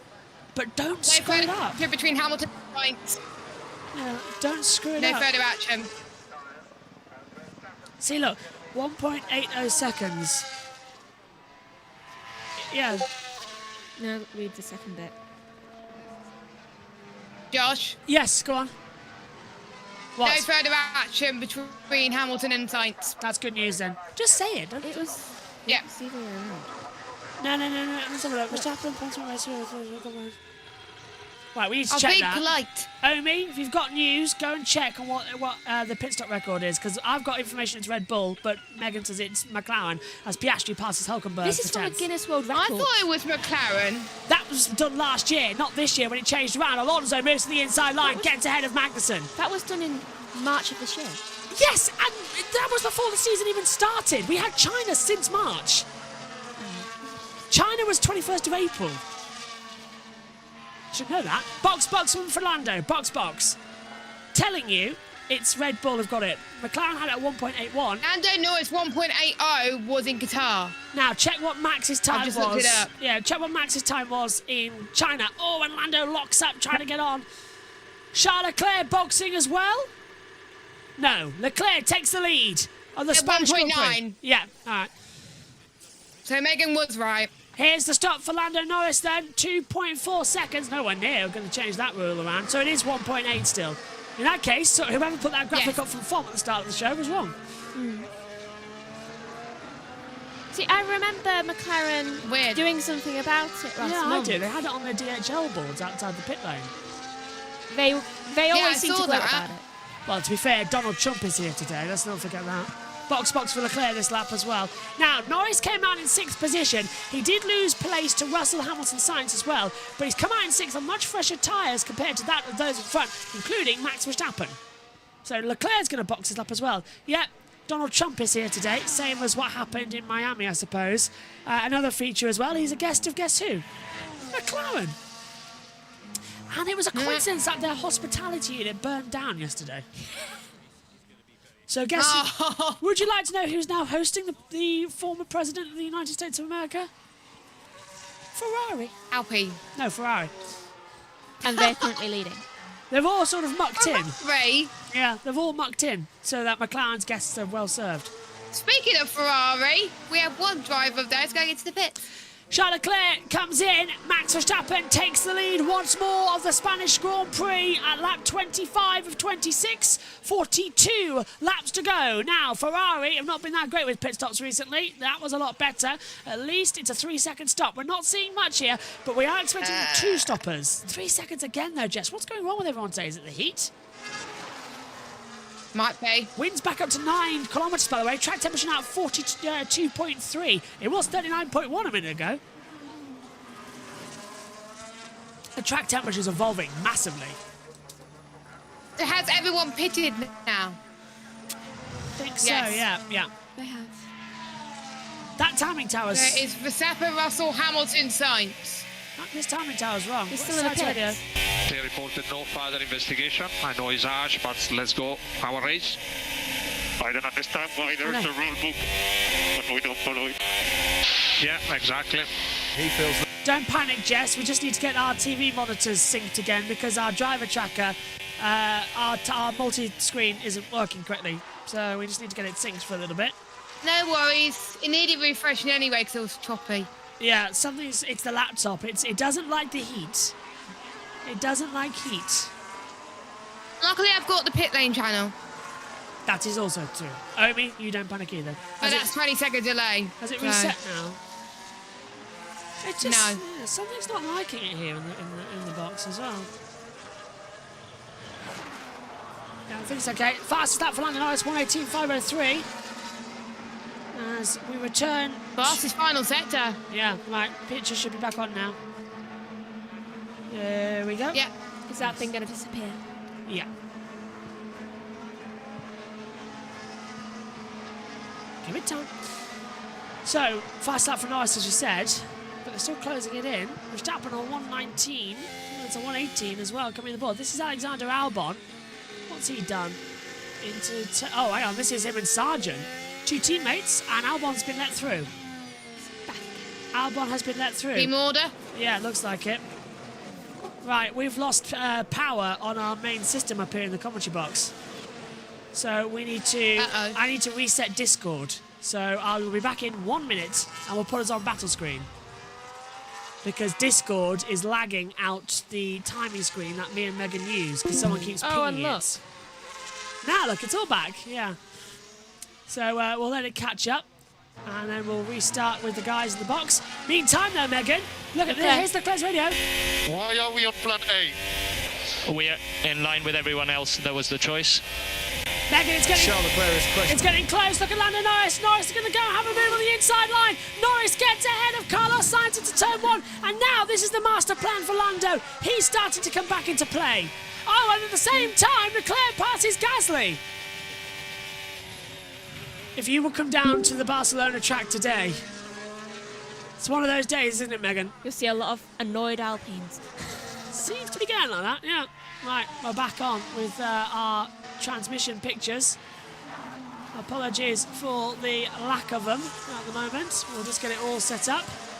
Get Jess back on. Press that button. That cloud. Yeah, it's right over the circuit, isn't it? Yeah. It's not the best to keep an eye on, I must say. I am petrified we're going to have rain at some point in this race. I'll check. It's likely to, though. That's the problem as well. Oh, it's hot. It's very hot in this commentary box, though. It's the hottest of the day, I've noticed. Have you noticed, Megan, as well? It was fine during all the build-up, and now, right now, it's just got really hot in this box. It is 23 degrees. Yeah, it's risen, and all our technology is starting to overheat as well. And I'm overheating as well. It's quite humid. Yeah, humidity It was factor. fine for F1 Academy, it was fine for F2 and F3, and it was fine for British Touring Cars, so why? It's the humidity. The humidity level, and the fact that we're running... Yeah.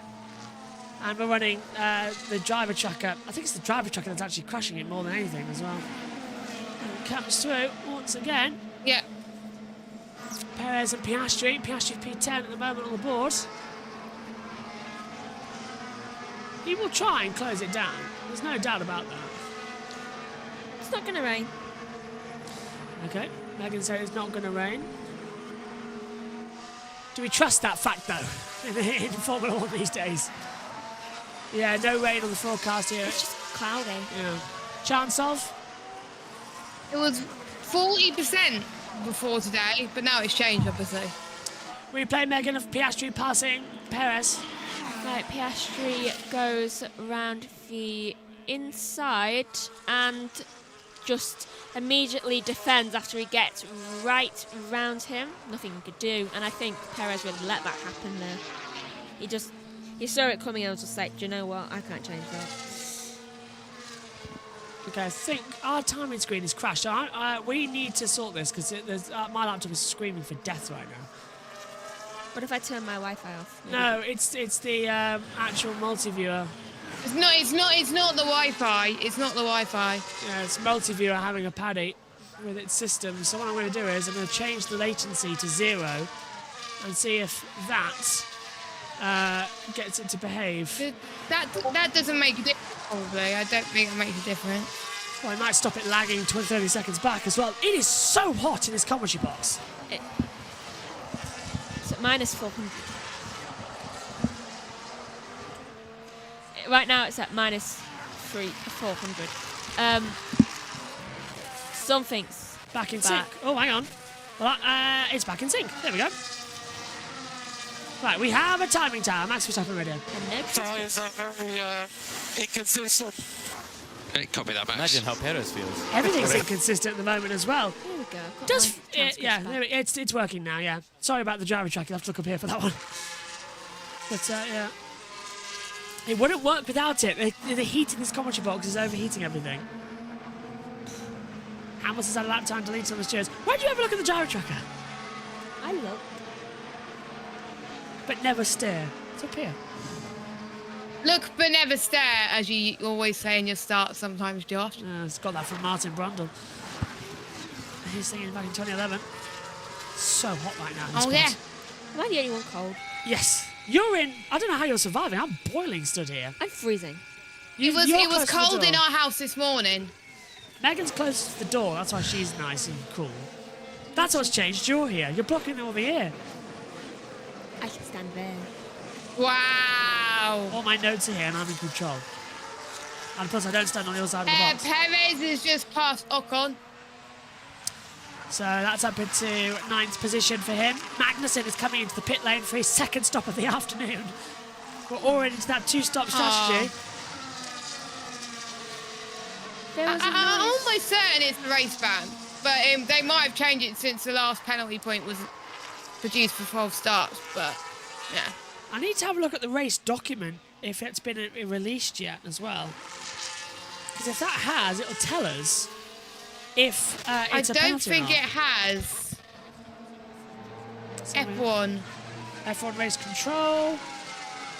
We've got a couple of them. Yeah. Oh, it has, yeah. 5-second time penalty.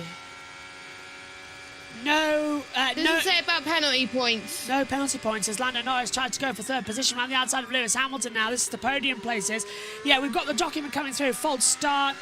5-second time penalty. No other action taken, it looks like, for race control. Yeah, so no penalty points. Yeah, that's a surprise. So I don't think they reward penalty points anymore for false starts. Yeah. It's fair enough. Our live timing is so crazy today. Megan is not happy with it. It was working fine, wasn't it, for ages? It all just went potty. It's the heat. It all went kaboom. It's the hottest. This is the hottest the commentary box has been all weekend long. You're not going to like next week. British touring cars have started. Hey, lights out Race for 2. touring cars. Good luck, JT. We can see him commentating right now. Look on the little screen. Yeah, that's how I could tell. Yeah. It's brilliant. Started on time, actually. Well, that's not too bad. Yeah, a few minutes late. I always feel bad for missing a race. I think I'll put it on my phone here. A lot of action is... I'm going to watch you with my parents later. I won't say anything, but here comes Lando Norris to the inside line. And Lewis Hamilton puts up 0 resistance. Which is odd. Lando goes through. Now he's after Russell. He is going for the race win, isn't he? Yeah, he is. Yes, he is. Definitely. He's been saving his tyres. Game, set, match. So that's what we like to see. As I've put the touring cars up on the another monitor up in the commentary It'll box be his now. second race win as well. If he can do it. That was a clean move as well, wasn't it, Max? It was. Are you and freezing? No. Oh, good. I'm cold, but not I'm freezing. about to sneeze. I was saying to Joshua yesterday. Oh, great move from that Perez around the outside, getting ahead of... that was Ocon earlier on. Earlier on, yeah, because he's down in 14th now. Norris is catching, look at that. I hate to say this, but I've just seen the impossible. Josh Cook's leading the race at the end of the opening lap in touring cars. Oh, yeah. Josh, you said you wouldn't spoil it. I'm not going to say anything now, but I won't say, but what the hell? Did I miss? It's like Russell leading. Am I in race... Is that race 3 by accident? No, it's race 2. Thank God for that. Keep an eye on that one, then. Won't say anything from now. Yeah, don't spoil anything or else. Just I've never seen that before. Ed Hunter's here. So I finished commentating on the ES 25s of Le Mans, and now to relax, I'm going to watch more racing. And it's a good race, Ed. It's a very good race. Max may be leading, but Norris is closing on an alternative strategy. Hopefully it went well yesterday and today. Yeah, I can't do another 24-hour race. Not after last week. I'm still in recovery. Ricciardo's had lap time solutions, so is Hamilton. 2, in fact, for him. There's not long before he gets a black and white flag. Yeah, not long indeed. We're closing down sector by sector. Perez was fastest second sector of all, but it's Lando Norris who's got the fastest lap of this race on a 1:18.503. Definitely controlling this situation. I've just seen the AI. Perez, Alonso's engineer, saying Perez has pitched his behind onto a medium. The AI graphic on that radio transcript is hilarious sometimes. We're trying to bring that in. It is. We are trying to bring that radio message into the broadcast somehow, but there's just no room for it on the monitor. We need a bigger monitor. Then we can do it. Unless you want me to do it. No, I need to bring... even yours is too small. We need to bring it in somehow and split it with the race control messages. I know what I need to do. I just need to move it all around a bit. So we half the race control messages and put them AI radio there. Oh, right, yeah. Oh, right, yeah. Only problem is it has to be done during a live session, and well, yeah. Piastri dive bombs the inside line. Good move on Gasly there. Great move. In fact, I think we can get that sorted for the next race in Austria. We'll have a go. Then you at home can see all the race control messages that we see. Yep. I hope you don't overload the computer. The other side of Max. Megan's pointed to Perez's fastest sector time is now to 13th. It's past Alonso. He's getting quicker. Yeah, not quick enough though. Mode pink 9, mode pink 8 for Perez. They keep changing the settings. Ed says, it did, but right at the end I jinxed the overall second place car by predicting they would run out of fuel, and it happened on the final lap, and they fell to third. Oh, no. At least still podium. Alari will never forgive me. Josh T also did a really solid job last night. Lots more prep than I did. Yeah, we were watching it. Reserve said, could Piastri maybe charge Sainz towards the end? It's a possibility, but right now, Lando Norris is going right round the outside of George Russell after an attack in turn 1. He's got the outside of 2 and 3, and Norris takes it. Russell's not giving up, though. Into turn 3 and into 4.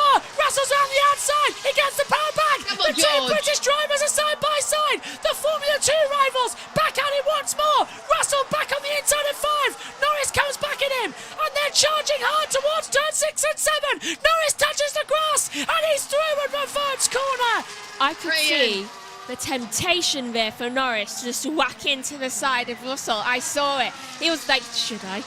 I saw his wheels kind of turn and just like, nope. That all started with a lunge. All started with a lunge at turn 1. His intrusive thoughts almost came through. It's like, see, I know. That's why you never look down from your commentary monitor. I was reading on the YouTube chat. We nearly had a brilliant battle. Sargent's in the pit lane, and Magnussen now into 20th position will change over finally to 19th. I can see why you have to put your phone on Do Not Disturb when you go to sleep. It is blowing up in 5 seconds, isn't it? Yeah. Yeah, there it goes again. Hold on. 5. Every 5 seconds I get you. Yeah. My watch is now at 56% after this morning. Especially I have a 12-hour battery life. There we go again. So, Verstappen now is 10 seconds ahead to Norris. That was 3 seconds. Right, look at this. Russell makes a mistake through 1. So Norris lines him up. This is where we picked up on the cameras. He swings around the outside at 3. And I think Megan just... It was now. Russell's like, right, I'm not going to have this. And he gets back in the tow. It's like, not again. I think, Jess, as well, as we look at the live camera and then finally a replay with live action picture-in-picture, Russell was not giving up. And as a racer, Jess, who was at fault? Is it fair racing, or is there a bit of like he could have given me a bit more room there, didn't have to squeeze him off the track that hard? Well, it was similar to what we saw with Sainz and Hamilton. Yeah. So I think they've further action. Yeah. Yeah, closing through, and really is looking good. By the way, Lando Norris has now closed the gap from 10 seconds to 8. Jeez. He's on a charge! Hello. Here comes one of the Astons, I think, pitting. No, it's Russell. It's not. Oh, it's Russell. They need to change the livery. Everyone's getting confused here in Barcelona. Even I was earlier. Russell stops. I thought it was one of the Astons, because I didn't think any of the Mercedes were pit again, but here he comes. Onto hard. Someone else down pit Much lane. better stop from Russell. Carlos Sainz in as well, and a new set of hard compounds going his way. Blue flag for Sonoda being deployed out there on the track. So 2.5 seconds for Sargent, 3 seconds for Russell. I will go to B&Q this week and get a new stand set up, all right? You don't have to. Megan's furious that she can't see it. Ideally, I'd like that monitor over here, so it's like 1, 2, 3. Ideally, you'd like a taller sister. A taller sister. Well, do you know what, Megan? There's an easy solution that you can actually have if you stand up like me. No. You can actually see it all. No. I am the tallest woman in the family, though. Just pointing that out. Well, immediate family. How many times have we looked at the camera up towards turn 4 out of 5 here at Barcelona and said, oh, it's going to rain in a minute? A lot. It never rains. 1996 was the last time we had rain at the circuit for a F1 race. We had a threat in F2, but that never happened. Yeah. Oh, I tell a lie. In Academy, there Hang was on. a spot of rain. This is a lapped car getting in the way right now. Who is it? That is Gasly. Gasly. No, Ocon. No, it is Gasly, No, Jess. wait. Yeah, it's not a lapped car. It's No, Russell. it's not a lapped car, no. Oh, this is an for position. Sorry, he's just coming to the pit lane. Thank you, Omi, for correcting us. That's why I got a bit confused. I was looking at the time. Here comes George, there he goes. Russell, up, and Hulkenberg pass. Oh, and now Ocon's into the pit lane. Oh, for God's sake. George was so camouflaged behind for Alpine descent that I didn't see him until Yeah, he look, went yeah. behind. Timing screen didn't even detect him. There were two inside each other on the bubbles. I was just like, hello, why has a car just multiplied? One problem with this driver tracker is, from Multiviewer, the names are inside the bubbles. They need to be above the bubbles, like on the F1 tracker. Then we can see him. So we can see the names as well as the dots. I'm so sleepy. Because otherwise they hide in each other and it's quite hard to see. But it is, without a doubt, the best driver tracker we've ever had, this Multiviewer. Do you know who told me to go to bed Definitely. early? Yeah? Well, I went to bed, and At? then fate decided to grant me with a restless night, where I literally got I up had 20 I times. had this rubbish night of sleep too. Yeah, I kept having to change position. I was like, it's too warm. It's too warm. It's Oh, too I warm. know. I need a fan. You need a fan. I need a fan. No, it wasn't the outside that was warm. It was my bed. Like And guess where I what? like We're my getting a feet. heat wave at some point. Do you know what I'm planning on doing tonight, if I'm hot? I'm going to have a lukewarm shower It's already Yes. set to lukewarm. with the window open in my room. So when I get out, you know when you get out of the bathroom and you're really cold because the water hits, the air hits the water and you go cold. That's what I'm going to do. And I'm going to go dry off, just dap, and then straight to bed. Do you know Because then what's, you're cold. do you know what's probably strange to some people? I have a lukewarm shower every day. I don't have it cold. I don't have it hot. I just have it lukewarm. That rain cloud, Megan, it's just telling me a little bit more as Hulkenberg dives into the pit lane. I think we could be seeing some more rain coming in. Possibly. I'm keeping my fingers crossed. I would cross my toes. My very worn trainers now are too tight on my feet. Stroll's been lapped. Stroll has now been out, okay.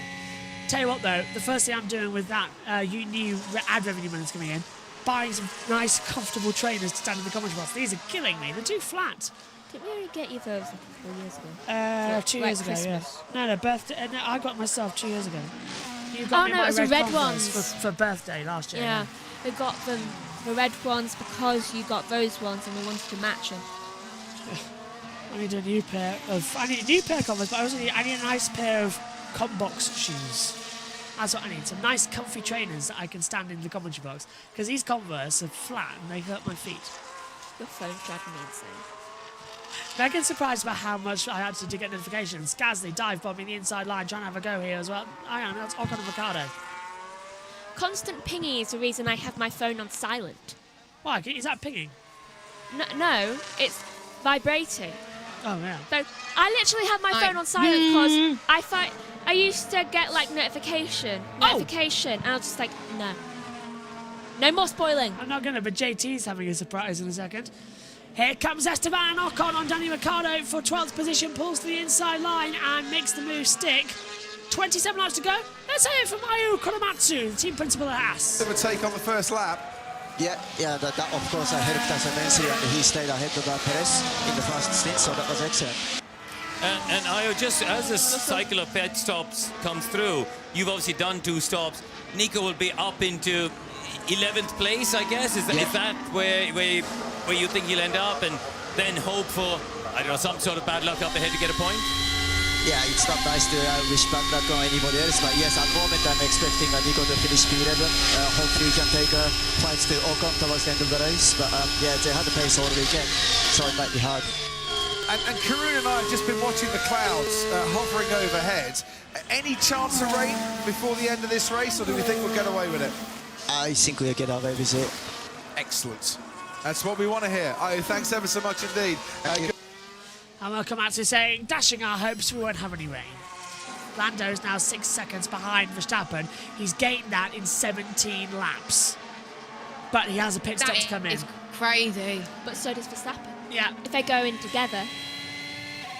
No. I don't know. I'd go in. Do you know what I'd do for Lando? Take them to the end. Hey. And pray. No, I'll take these tyres to the end and pray. I mean, that's what he did in Miami. No, there'll be a safety car. Yeah. He did that in Miami. Yeah. He did that in Canada, technically, but it didn't work for him in Canada. Yeah. Safety car kept changing around. Alonso getting ahead of Zhou Guanyu for the last points-paying position here. Let's have a quick word as well. Top-knot battle between Norris and Russell, says James Head. Hello, James. Reserve says Max has got to be saving his tyres. Ferrari need to be letting Leclerc through. Done that now with tyre strategy. Right, where we are, 52 minutes, okay. Paul says, is Sargent losing his Williams seat next year? He's about as much as using a submarine with a sawn-off. I mean, at least he's... Oh, no, he's about as much used as a submarine with a sunroof. I mean, you get to see the I fish. was going to say. Open sunroof. Yeah. I'm almost certain that the Williams the seat is going to go to Sainz. Yeah, I think so too. That's expected to be announced at Silverstone now as well. Russell. This tyre does not feel good. Sliding already.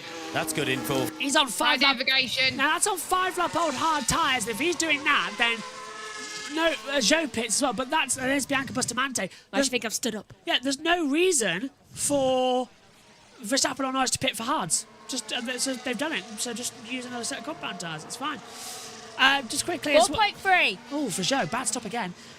Sargent may be staying, but he's another disappointment for the American F1 team's fans for sure. He looked good even to great in some of his 2 races. Lando's really closing the gap here since reserve he is. 5.3 seconds now. Verstappen is losing time hand over fist again. But it's like Imola. Yeah, it is like Imola. Why is it always these two? And Miami. It's close between all of them as well. Oh my. JT's commentating right now on one of the best touring car races of the year. I hate him. Don't hate him. Blame Toka for putting it at the same time as Formula 1. There's not that many F1 clashes next year, thankfully. Good. Because F1 released the calendar first, so touring cars went, okay, we'll do this then. But, oh my God, is it a good race? And this one is too. I don't think I've covered any British touring car races this year, I don't think. No, you haven't actually, Jess. We'll change that later on in the year. When you go, well, you will cover some races, Jess. As a lock-up. Yeah. For that lock-up. Ricardo. Yeah, you'll be on site at Brand, so you will do some. 3 of them, Jess. Yeah, I'll do one, yeah. I'm looking forward to Not Kill, where I get to be on camera and JT gets to be Jealous. a voice. I'm not. It could cost a lot of money. Oh, hang on, that was a lap car. What?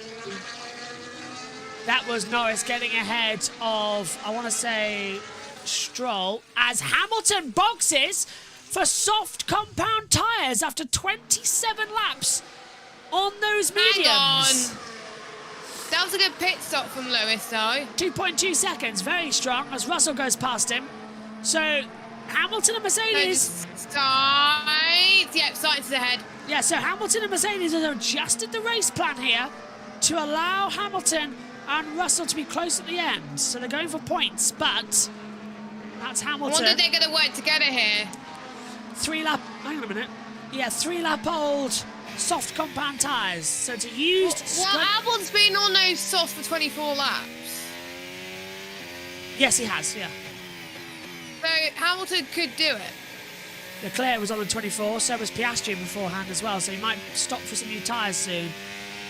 Alexander Albon. So Lewis could do it. It's not impossible. Box. Box for Verstappen. Right. In he comes. Here he comes. So and here comes Albon, I think. Yeah, so we were right. He was pitting this lap. Oh, it's a slow stop! Slow stop for Verstappen! 2.8 seconds, but the front left was stuck on. That's crucial. Norris, stay out. Stay out, Norris. Leclerc takes the lead, but crucially, does Verstappen get out of George Russell? Yes, comfortably. Russell's coming out of the last. Oh, hang on. There's Russell now at the last corner. There's Max. Yes, he does. Just get out ahead. So a slow stop there for. It's still 2.8, but this is good. Verstappen has pitted. This is our chance now. Because he's now... Blast off! Blast off! Was it slow? So Norris is pit. So Norris is... It's too late for Norris to pit, surely. 2.8 seconds, front right stuck. Great. Gap between Norris and Verstappen is... 18 seconds. Not enough. Not enough. We need to gain 4 more. It won't be enough, I think. But I'd like to point out that Lando's tyres are younger than Max's, and he can now push hard. And he already is to Leclerc. Gap is 11.192 already, so the gap's growing. Hamilton battling with Sainz, and that's going to be the inside at Kamsa. No, Sir Lewis, do not go bravely into that corner. Do not go there. It would have been a Kovalainen style accident straight into the wall, not at Kamsa. If you want to Kamsa, Martin Bonner wants to describe that. If you had an accident there, you'd be waking up in a hospital bed. If you want bed. to go camping, you can go for a move like that.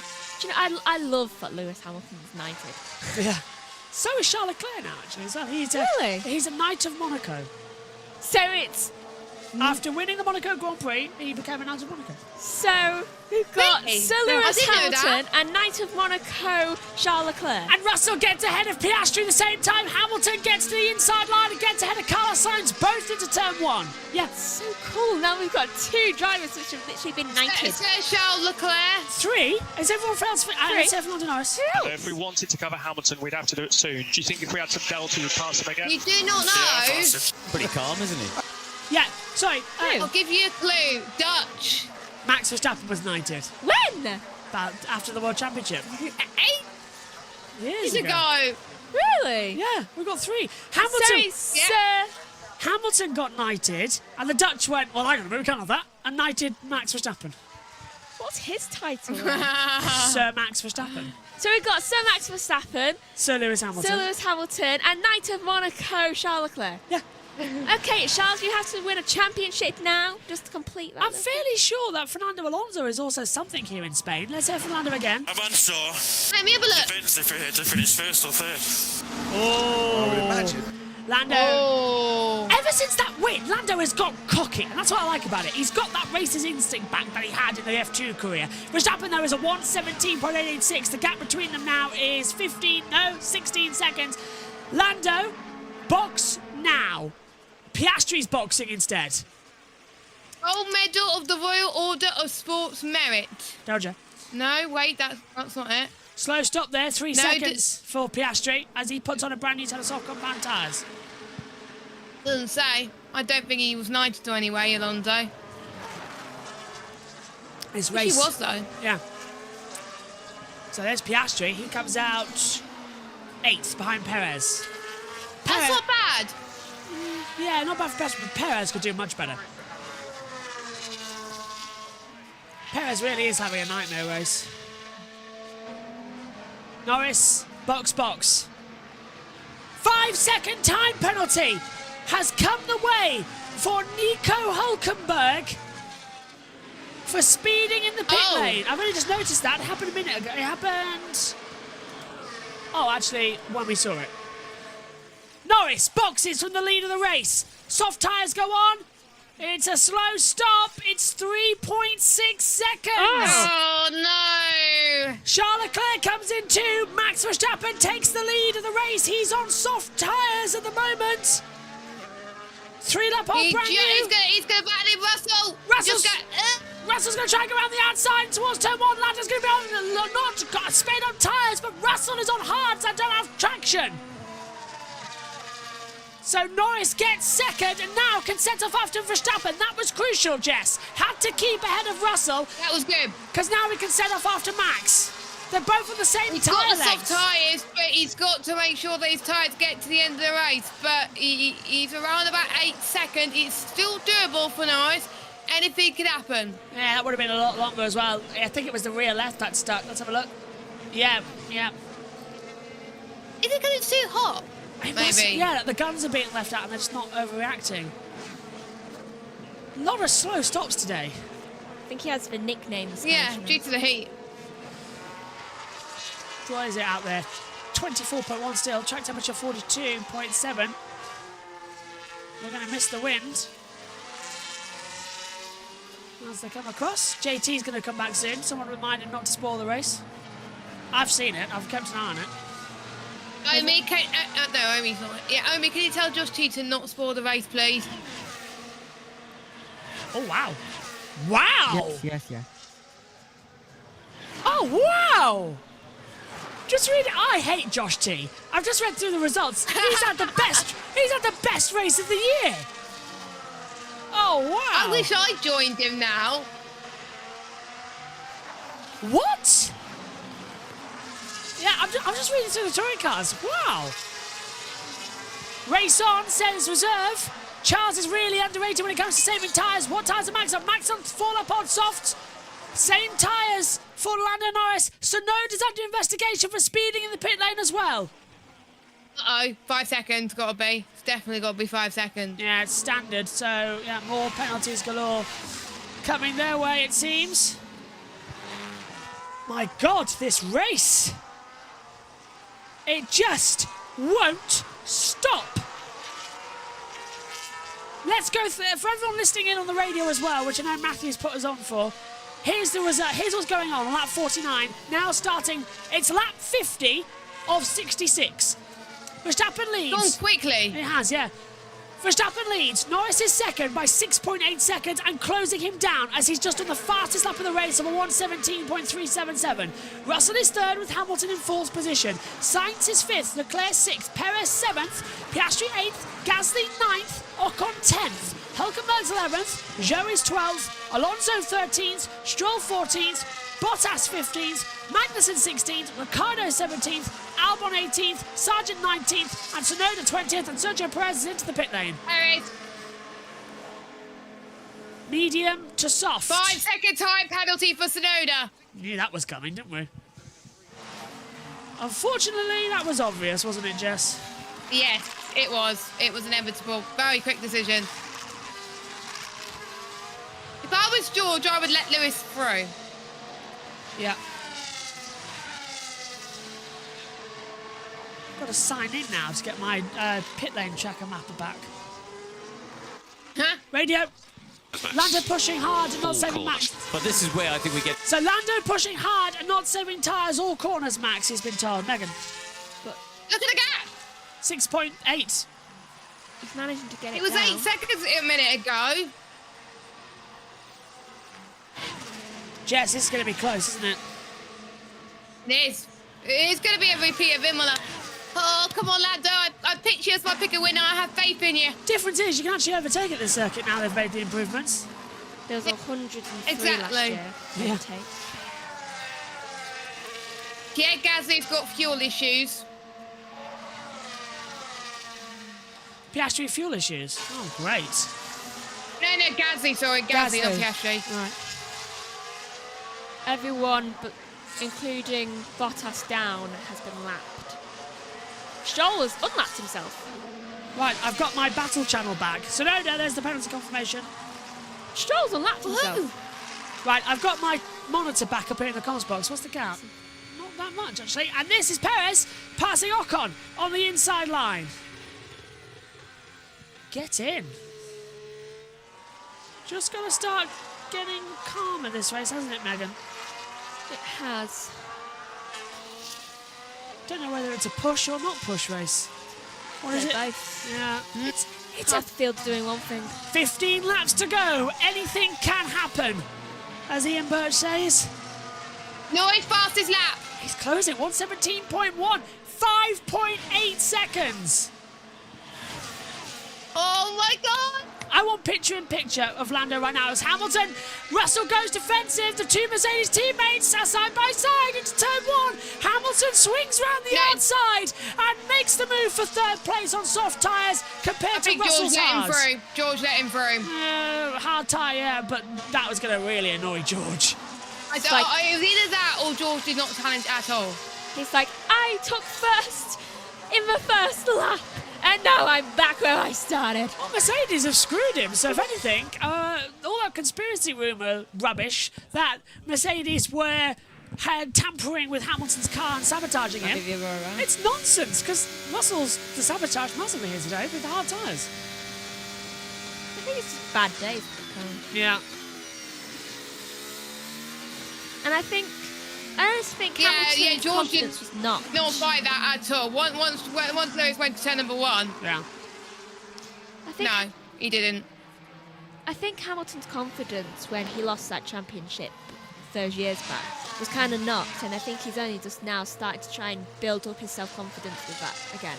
I'm not even sure he's aware. And he's off to Ferrari, of course, isn't he? Changing over teams. Yeah, he is. New start. Stappen. We need to push to the end now, Max. As I say, Lando not tyre saving. Oh. Go, go, go. So Verstappen was tyre saving. Bring it on. 8-8. Another sense of Imola. 14 to go. Should that Marshall be there?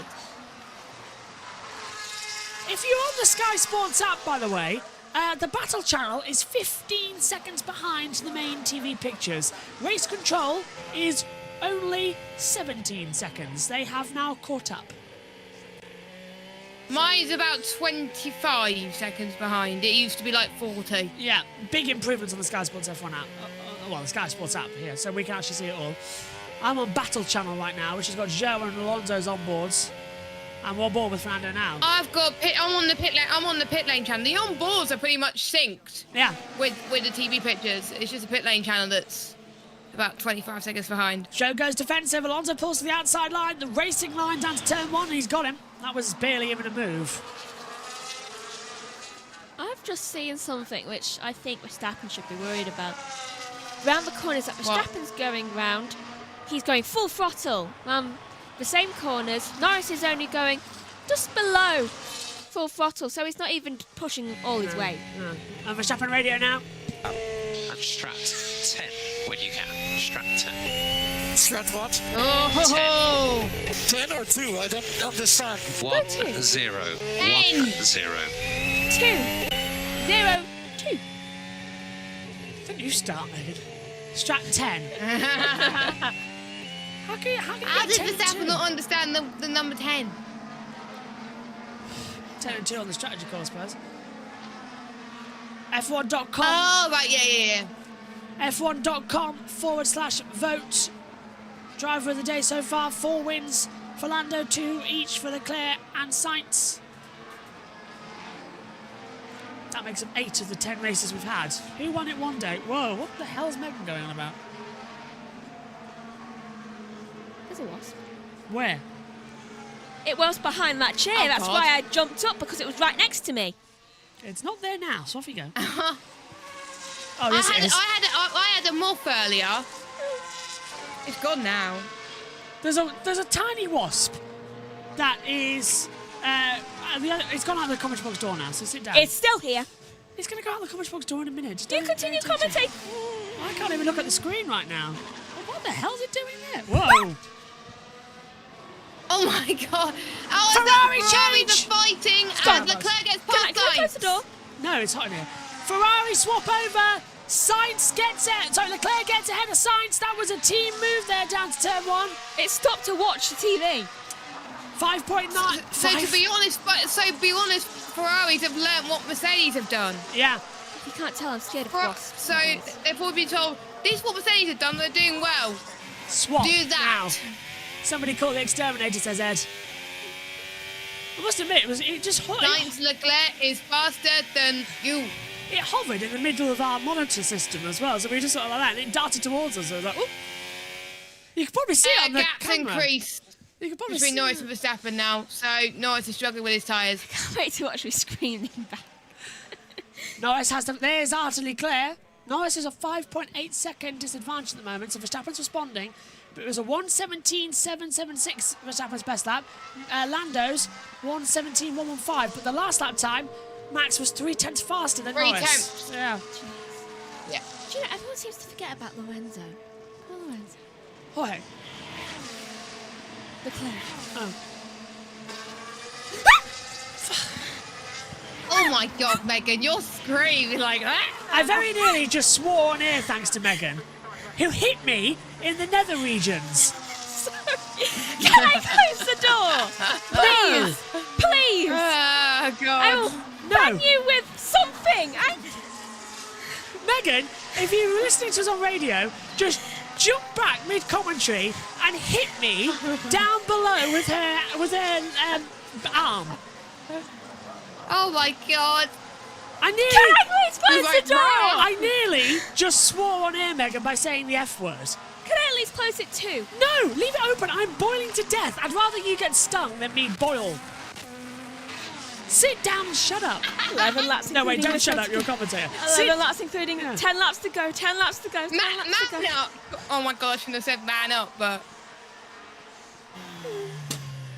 Woman up, Megan. I don't like wasps. Right. 57 of 66. Verstappen leads. Gap is Right, down to calm 5. down, Yeah. yes. Gap is down to 5 Megan, could you just get over there? Thank you very much. No, it's closer. Gap is to 5 seconds now at the moment. Yeah, but I need to stand on camera. I don't care. Right. It's a wasp asking its place to leave. It's gone. Megan just fussed that it came back in. I'm watching the com cam right now, and it's so funny with Megan's reaction. It knew the way to get back in. Oh God. What are you? No, put the. Oh, forget it. Leclerc radio. If you can, we need to try and pick up the pace. That's Leclerc being told to hurry up. Megan has clearly learned to hit below the belt. Yes, she has. Now she's got an umbrella. Megs, put that down before. 4.9 Norris. Put that down before I definitely never have any children.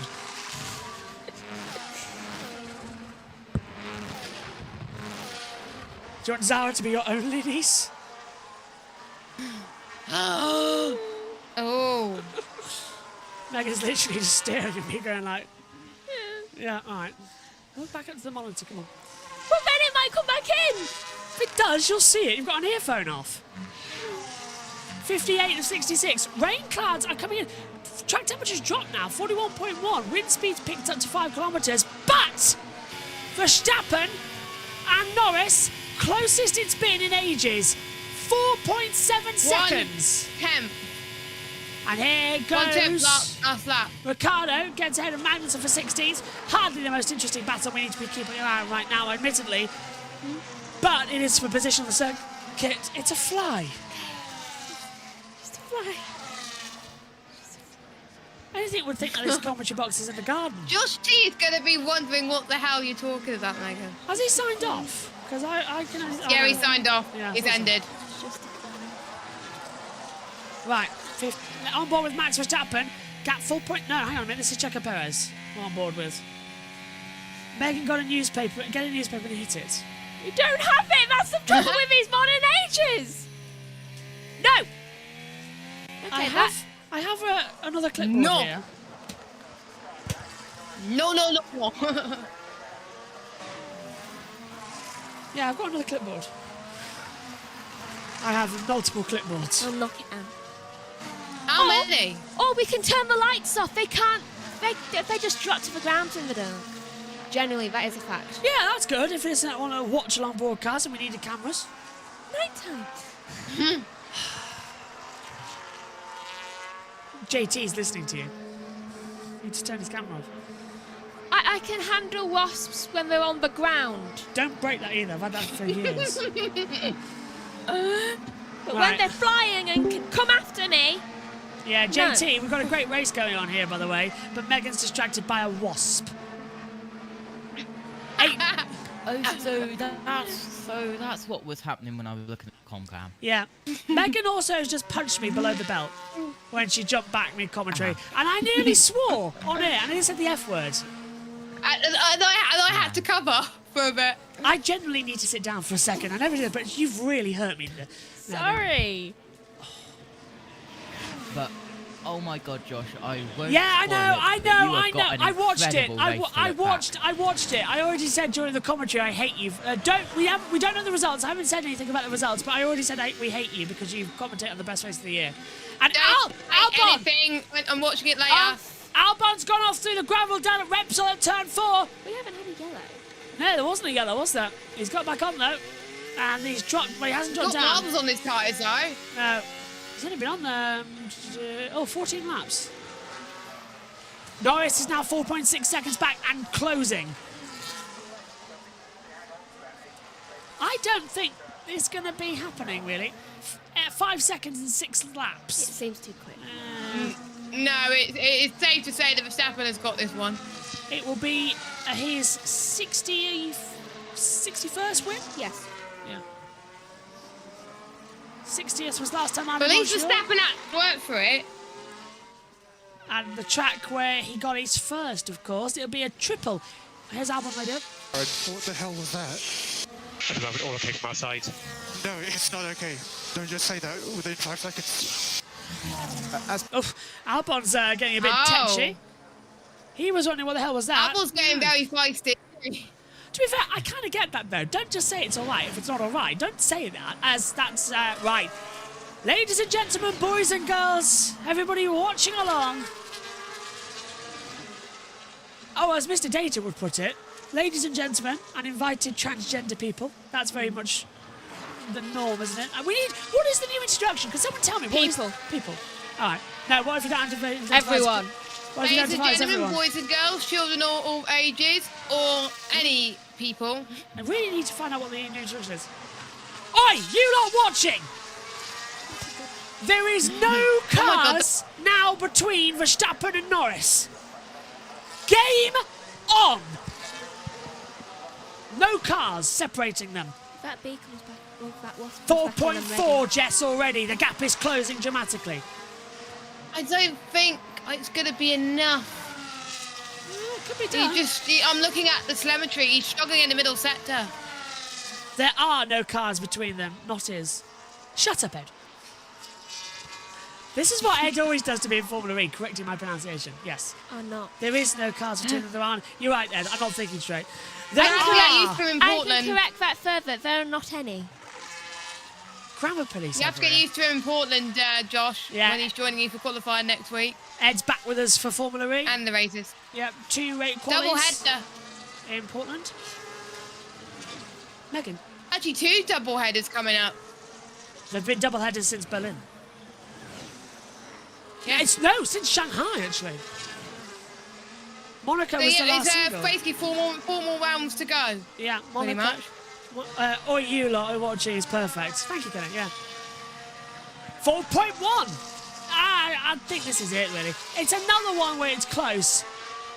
Maybe Austria will give us some relief, but Max Verstappen in Austria, I hate to say it, everybody. Because Sprint, remember? Yeah, but Max Verstappen's won there in 23 as well. But he won there 21, 21, 23. We had Who won in 22? Leclerc. Eh? I swear it was Verstappen that won in 22. Charles. Back to back with the British Grand Prix. Sainz won Silverstone. Leclerc won Austria.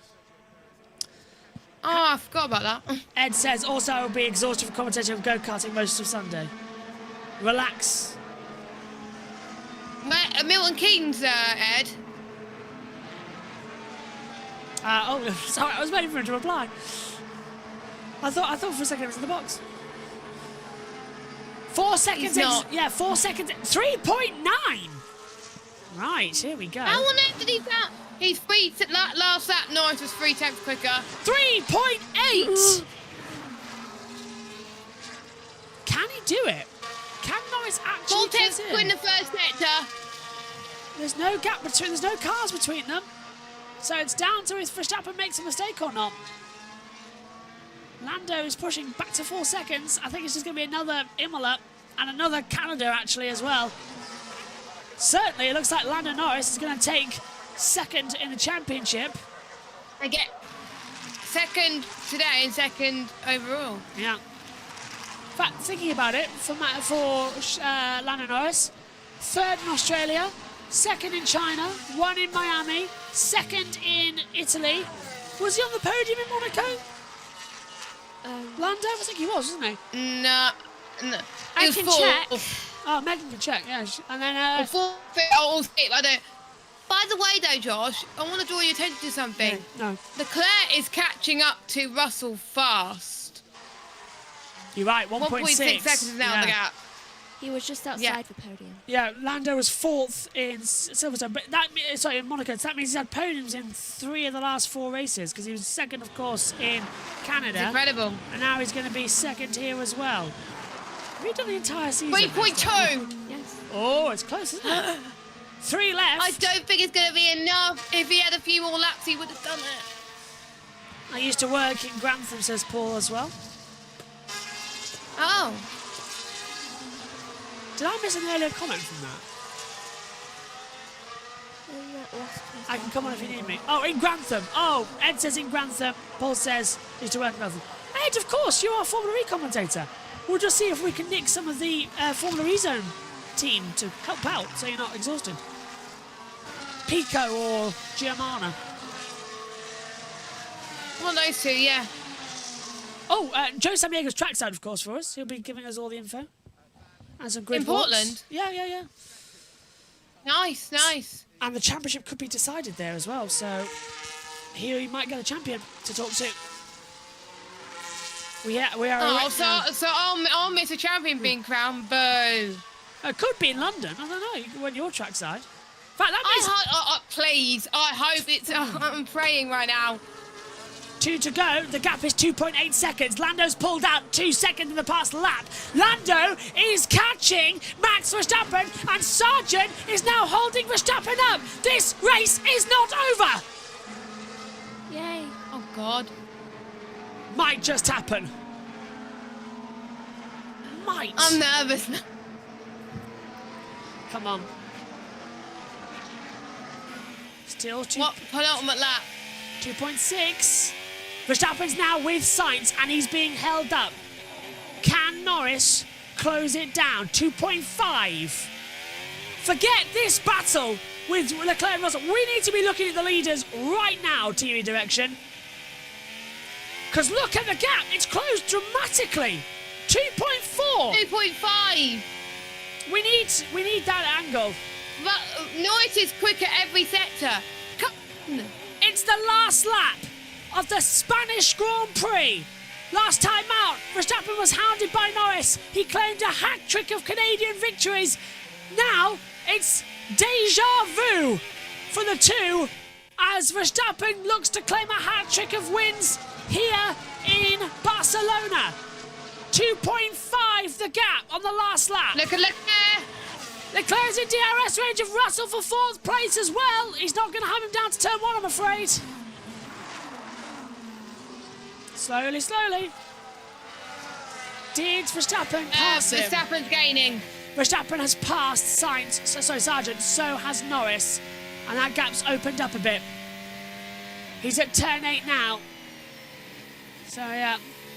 Front gap is irrelevant because of the lack of pass potential. Yeah, seems like it. Verstappen's closing in. He's down to turn 11. Are we going to see anything? No. Well, Max Verstappen is coming into turn 12 now. Russell and Leclerc still close together. We need to be looking at the man who's winning this race. The gap down to 2.2. Max Verstappen at the track where he won his first gets his 61st. Max Verstappen wins the Spanish Grand Prix. 3 in a row in Barcelona. 2 in a row in the title. Once more. And who will finish third It is Lewis Hamilton, but fourth, very much up for grabs. Russell v Leclerc to the line. Pretty DRS. close. Yeah, Russell's got it. Russell fourth, Leclerc fifth. Sainz sixth, Piastri will be seventh. But Max Verstappen wins again. Gorgeous. Apart from Verstappen and Norris, top six remain exactly as they were in the start of the race. Yeah, Hamilton 3, 4, 5, 6, yeah, no change at all again. So, yeah, Verstappen and Norris were the only differences. Fabulous Top race. Megan's going to run out the box. Thoughts on the race? 2 seconds. Congratulations, mate. It was hard work, but yeah, you made that race for yourself, I think, down to turn one, and the overtake on Russell 2 laps later. Nice job. Yes, nice. Oh, yeah, we're definitely not the quickest out there today, but we did everything well, strategy, so yes. Well done, Max. That was a brilliantly executed race. You made it count at the beginning with George making that move, and yeah, really well executed race. Well done. I thought it was a good race, nice overtakes against the Wasps. And it's, I am sorry for hitting you upset. I thought it was a very, very good race. Cheers, Meg. See you next time out in Austria. Here's Lando. Fastest lap. Yeah, it doesn't matter, really, does it? Man, I should have won at the start. The car was amazing. Well done. Deserved more. Yeah, he knows it. Lando is very hard on himself, Jess, as well. He knows what could have happened. He messed up the start. He really did. He got even Russell got a good reaction, and so did Verstappen. So go for him, but another cracking race. We have been treated this year, Josh. We have, and everyone said how boring it was. I said, wait until we get to the corners. And now look, that was a Spanish Grand Prix where 2 years ago we said it was boring. It was great. Lewis, that's P3, bud. That was a real great drive, mate. Thanks, Bono. Great job, guys. Mega. What a great surprise to come here and get these points. We're making improvements. Let's keep pushing. We're nearly there. Lewis, that was quite some moves. Well done. Great to watch. Thanks, Toto. Yeah, Wow. maybe Is leaving. Mercedes faster than Ferrari this weekend? I think so. I do think so, yeah. Go on, JT. Lights out blog. For the 5th time in the last 6 races, Verstappen and Norris finished in the top 2 places. Again, it's insane. Whoa. These two just keep on battling each other. They are the new force to be reckoned with in Formula One. McLaren with a great resurgence as well. Max gets out of the car, holds his hands aloft and wins the Spanish Grand Prix. Karen says as well, thanks guys, see you next week. Enjoy as well Tenerife. Come on, Stroll, chime into another Merc. Damn it, says Kenny. Ed says, sucks to be a Williams fan. Car sucks around here. Yeah. Max is going to jump into the Red Bull family. David Coulthard is going to be on the commentary. Does that mean Alex Jakes was alone for the last 5 laps there? Because it takes ages to get to the commentary box to hear. So that tells me that Alex Jakes was alone for a while. Omi, you might have your wish there to hear Alex, later on, solo. I doubt they would have put Alex Brundle up, and there's no one else ready to take over. So, yeah, watch out for that to come into it. Jane Palmer, was he here? No, Palmer was at the Beeb. No, Palmer wasn't at the Beeb. Palmer had a week off from everything. Palmer was on nothing. All right. First race So this is year. he back next week? Yes, because he's leading the BBC Radio 5 Live. No, hang on a minute. I don't know, because Ben Edwards is leading Ben's leading 5 Live. I was going to say. I don't know who's leading next week. That's going to be an interesting Yeah, one to find out. Lando's now second in the World Drivers' Championship. Let's take a quick look, shall we? We've got the standings here at what they are. Where are they? Hang on a minute, I can't find the page. I really can't. That's annoying. I can't. I nearly can. There we go. Moved at the top. Here's the standings. There we go. So Verstappen on 100. So Verstappen gets 219. Norris is on 150. Leclerc's 148. Sainz 116. Perez 111. Piastri 87. Russell 81. Hamilton 70, Alonso 41, Tsunoda on 19 as well. Stroll 17, Ricciardo 9, Hülkenberg still on 6, the same as Behrman will be. Then it's Gasly 5, Ocon 3, Albon 2, Magnussen 1. Still no points for Joe Bottas or Sargent though.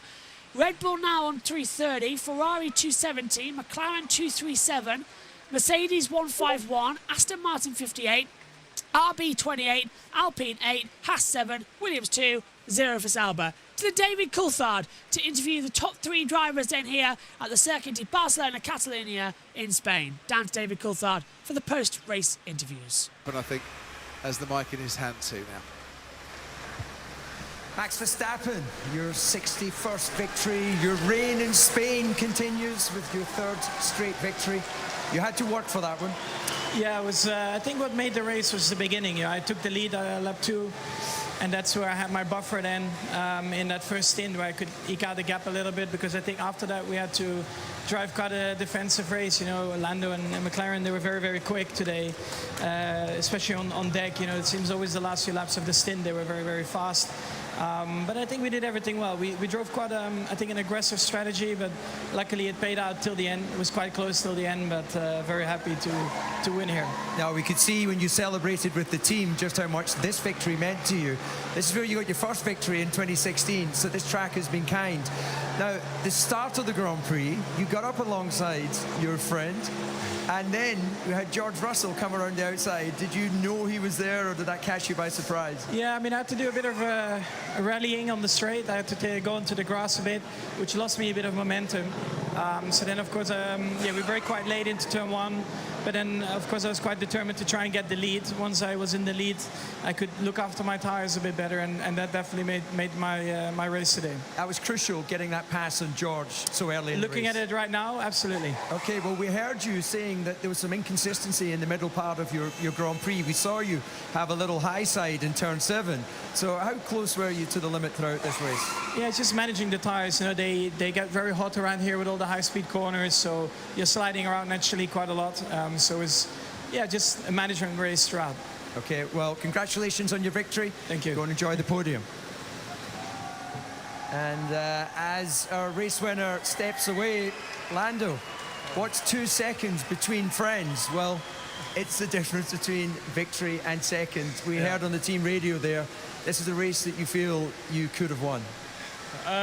Not good, should have done. I got a bad start, simple as that. So the car was incredible today. I think we were for sure the quickest. I just lost it in the beginning. So yeah, disappointed, but a lot of positives, 1 negative, and that kind of ruined everything.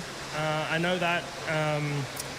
I can just work on it for next time, but apart from that, a good amount of points, and a big thanks to the team, because the car was amazing. Well, you have had a brilliant weekend. Your pole position was one of the laps of the year so far, so there's a lot of positives to take away, but it sounds to me that, are you taking it on you, the start, or was it just one of those things? Did you do something off the line that you're not satisfied with? I'm not sure. I need to look back and review. I don't know what I did wrong, or if I was just slightly out.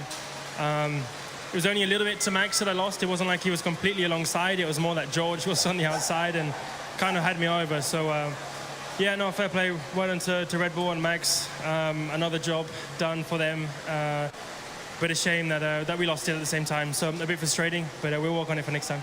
Well, it's great that you're frustrated with the second, and you don't have long now to reflect on that before we go into what is the second of a triple header.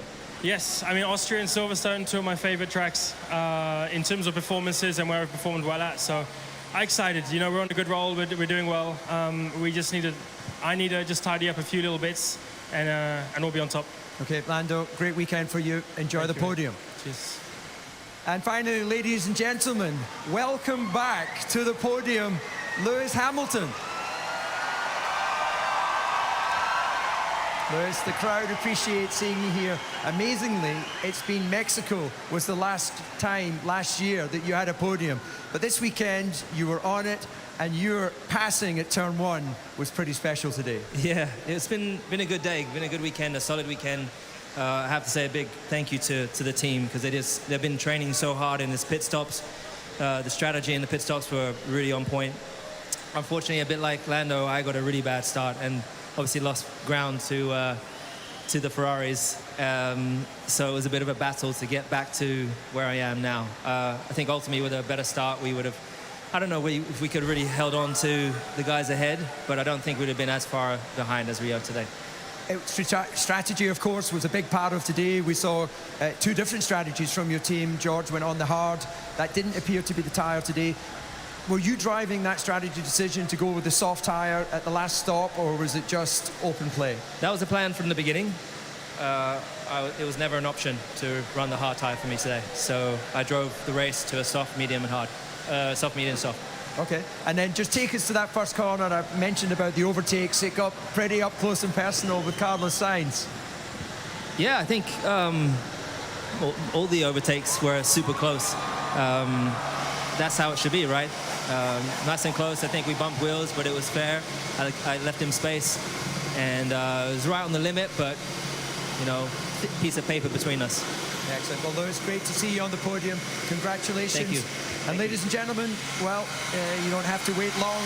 5 days' time, we'll be back on track in Austria for the second of the triple header.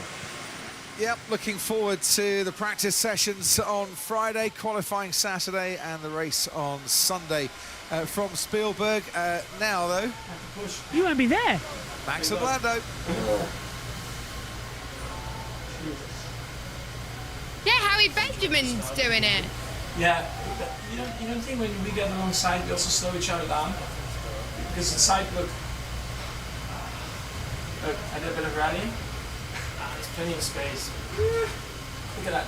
I think we slow each other down. George has a slipstream all the way until like us. Yeah, that's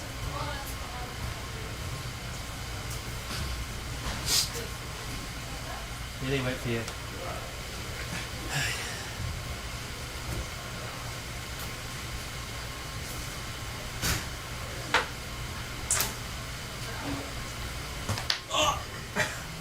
I think we slow each other down. But if I break down later, I'm that would like, have been I'm down the outside. I'm rocking over the barrier. Probably George as well. George is upside down in the ground. That should have been. That's where I should have been. But he was so ahead of you, right? Yeah, but it was just that one lap, you know, where you had the chance. Otherwise, the tires is already. Yeah, like first two you laps, get the stuck. tires are unbelievable, And then you get stuck. Because even on the medium stint, I struggled to get past them for 5 laps. But as soon as I get past, Yeah, that was great. you're gone. I was watching. I was like, thank you. But it is very tough. I think if I hadn't had that shine start, I don't think it'd be as big a gap to you guys. I think we would have been maybe. When did you pit? Huh? When did you pit the first time round? After George? The lap after George? No, we want to keep Apologies that. if you were offended. Oh, they never let us listen, do they? Ah, one of these days. Right, onto the podium then. First podium, 105 now for Lewis Hamilton. He's getting up there in podiums in Formula One. Lando Norris can take another. But 61st career win for Max Verstappen. They are dominating. He's the championship leader, of course. But there is so much more to play for in 2024. We're not even halfway in the season yet. And it's already exciting. Austria in a week's time. Before 2 weeks, the British Grand Prix at Silverstone. Lewis Hamilton on the podium. He's in third. Back on the podium for the first time this year. I no doubt Team LH has lost their minds. Lando Norris, and then his fans probably losing their mind, he's P2. And Max Verstappen, 7 times in 10 races. A 2, a 2, a 1, and a 2. Once again, it's your favourite anthem, the Dutch national anthem.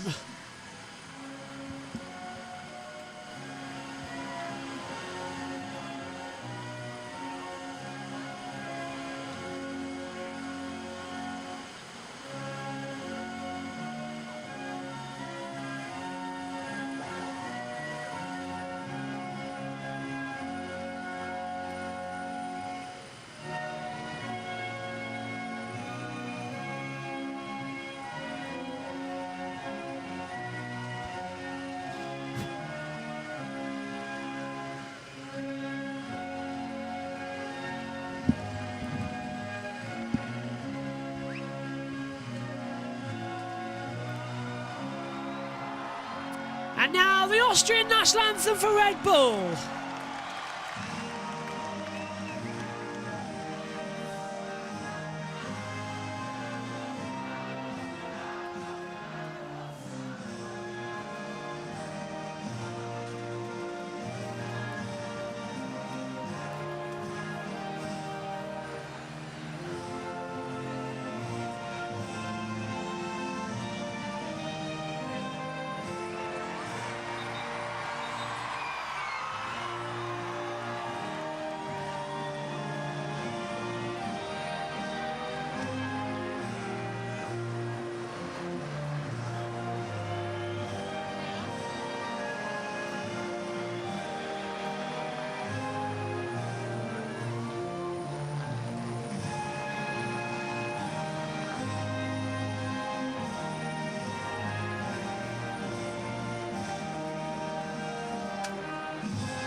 Max Verstappen wins again.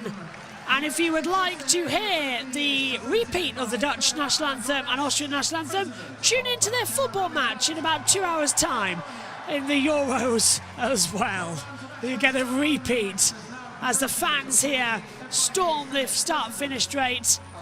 The first place trophy presented to Max Verstappen, and now his winner's medal as well by Carmelo. And now the Constructors' Trophy to Red Bull once again. More race wins. Lando Norris has had a lap time deleted on lap 66 for going off track at the last corner. He was pushing like crazy. Doesn't trigger a penalty, so he's okay as more action comes through.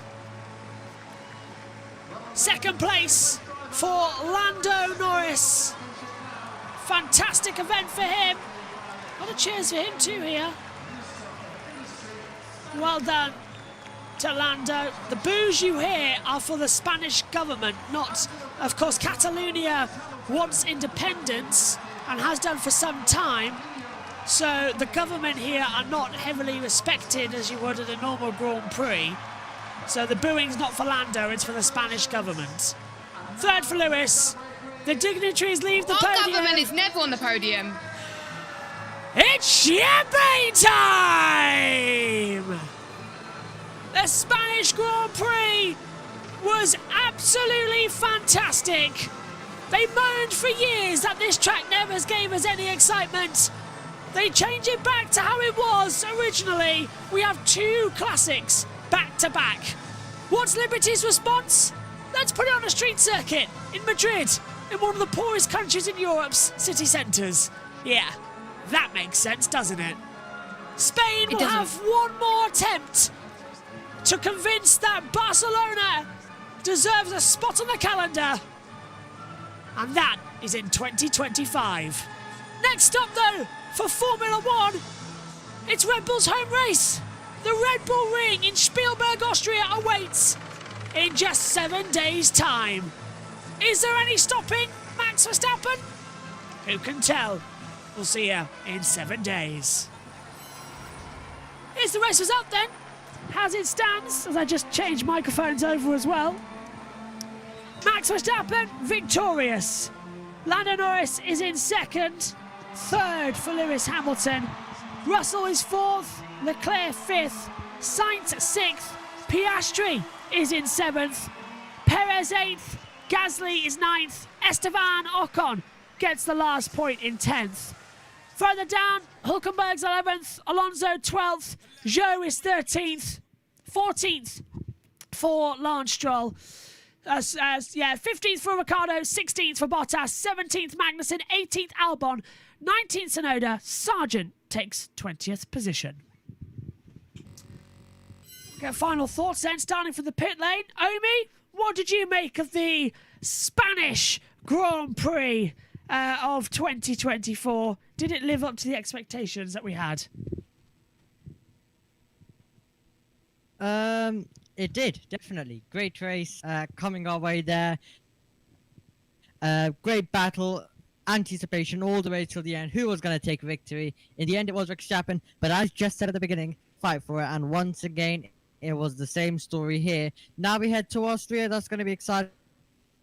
And some exciting races coming up. Cannot wait to see whether Verstappen will continue taking victories, or will Norris finally be able, or even someone else, be able to deny him. Josh T, what about you? From what you saw, admittedly. Well, I didn't see a lot, I will be honest. First 5 laps, last 5 laps. So I can't really say that much, but from what I saw, it was good. Lando Norris was just too far back to attempt a move on Max Verstappen. Maybe if we had 10 more laps, it maybe would have been a different story. Now, Jess will be with us in Austria, but she'll be covering the support series that weekend, so we won't actually have her for Formula 1 for a couple of races. I think the next time you're back is... Belgium. Belgium, right, Belgium. Okay, yeah. So the last race for the summer break, so a month off for Jess as well. We'll have her, of course, in Austria, as I say. But what did you make of the Spanish Grand Prix there, Jess? It definitely delivered. I was very impressed, and it was great to have Verstappen and Norris fighting again. The two Mercedes did very well as well, and I'm not doing F1 for the next month, but I got some busy stuff going on, but I can't wait for Belgium. But I'll be treated to some F2 and F3 next week, so I'm not going to miss out too much. Ed says, to be fair, wasn't the Home Secretary at Silverstone last year? I think she was, wasn't she? And she got booed, yes. But, yeah. Oh, did she? Oh, I wasn't paying attention then. It's all right. Rishi Sunak is, I believe... Oh, no, he's not. He didn't. He was supposed to, but then he called a general election.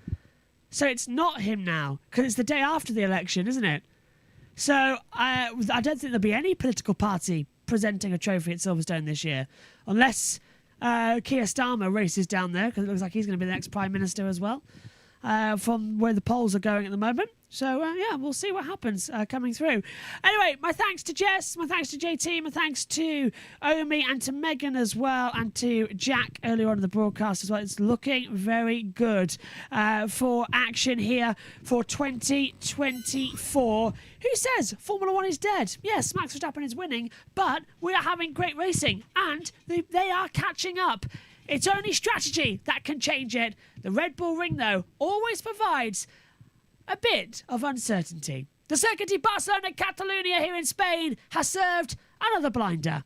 Let's hope it can stay on the calendar. We'll see you in 7 days' time for the Austrian Grand Prix. Bye-bye.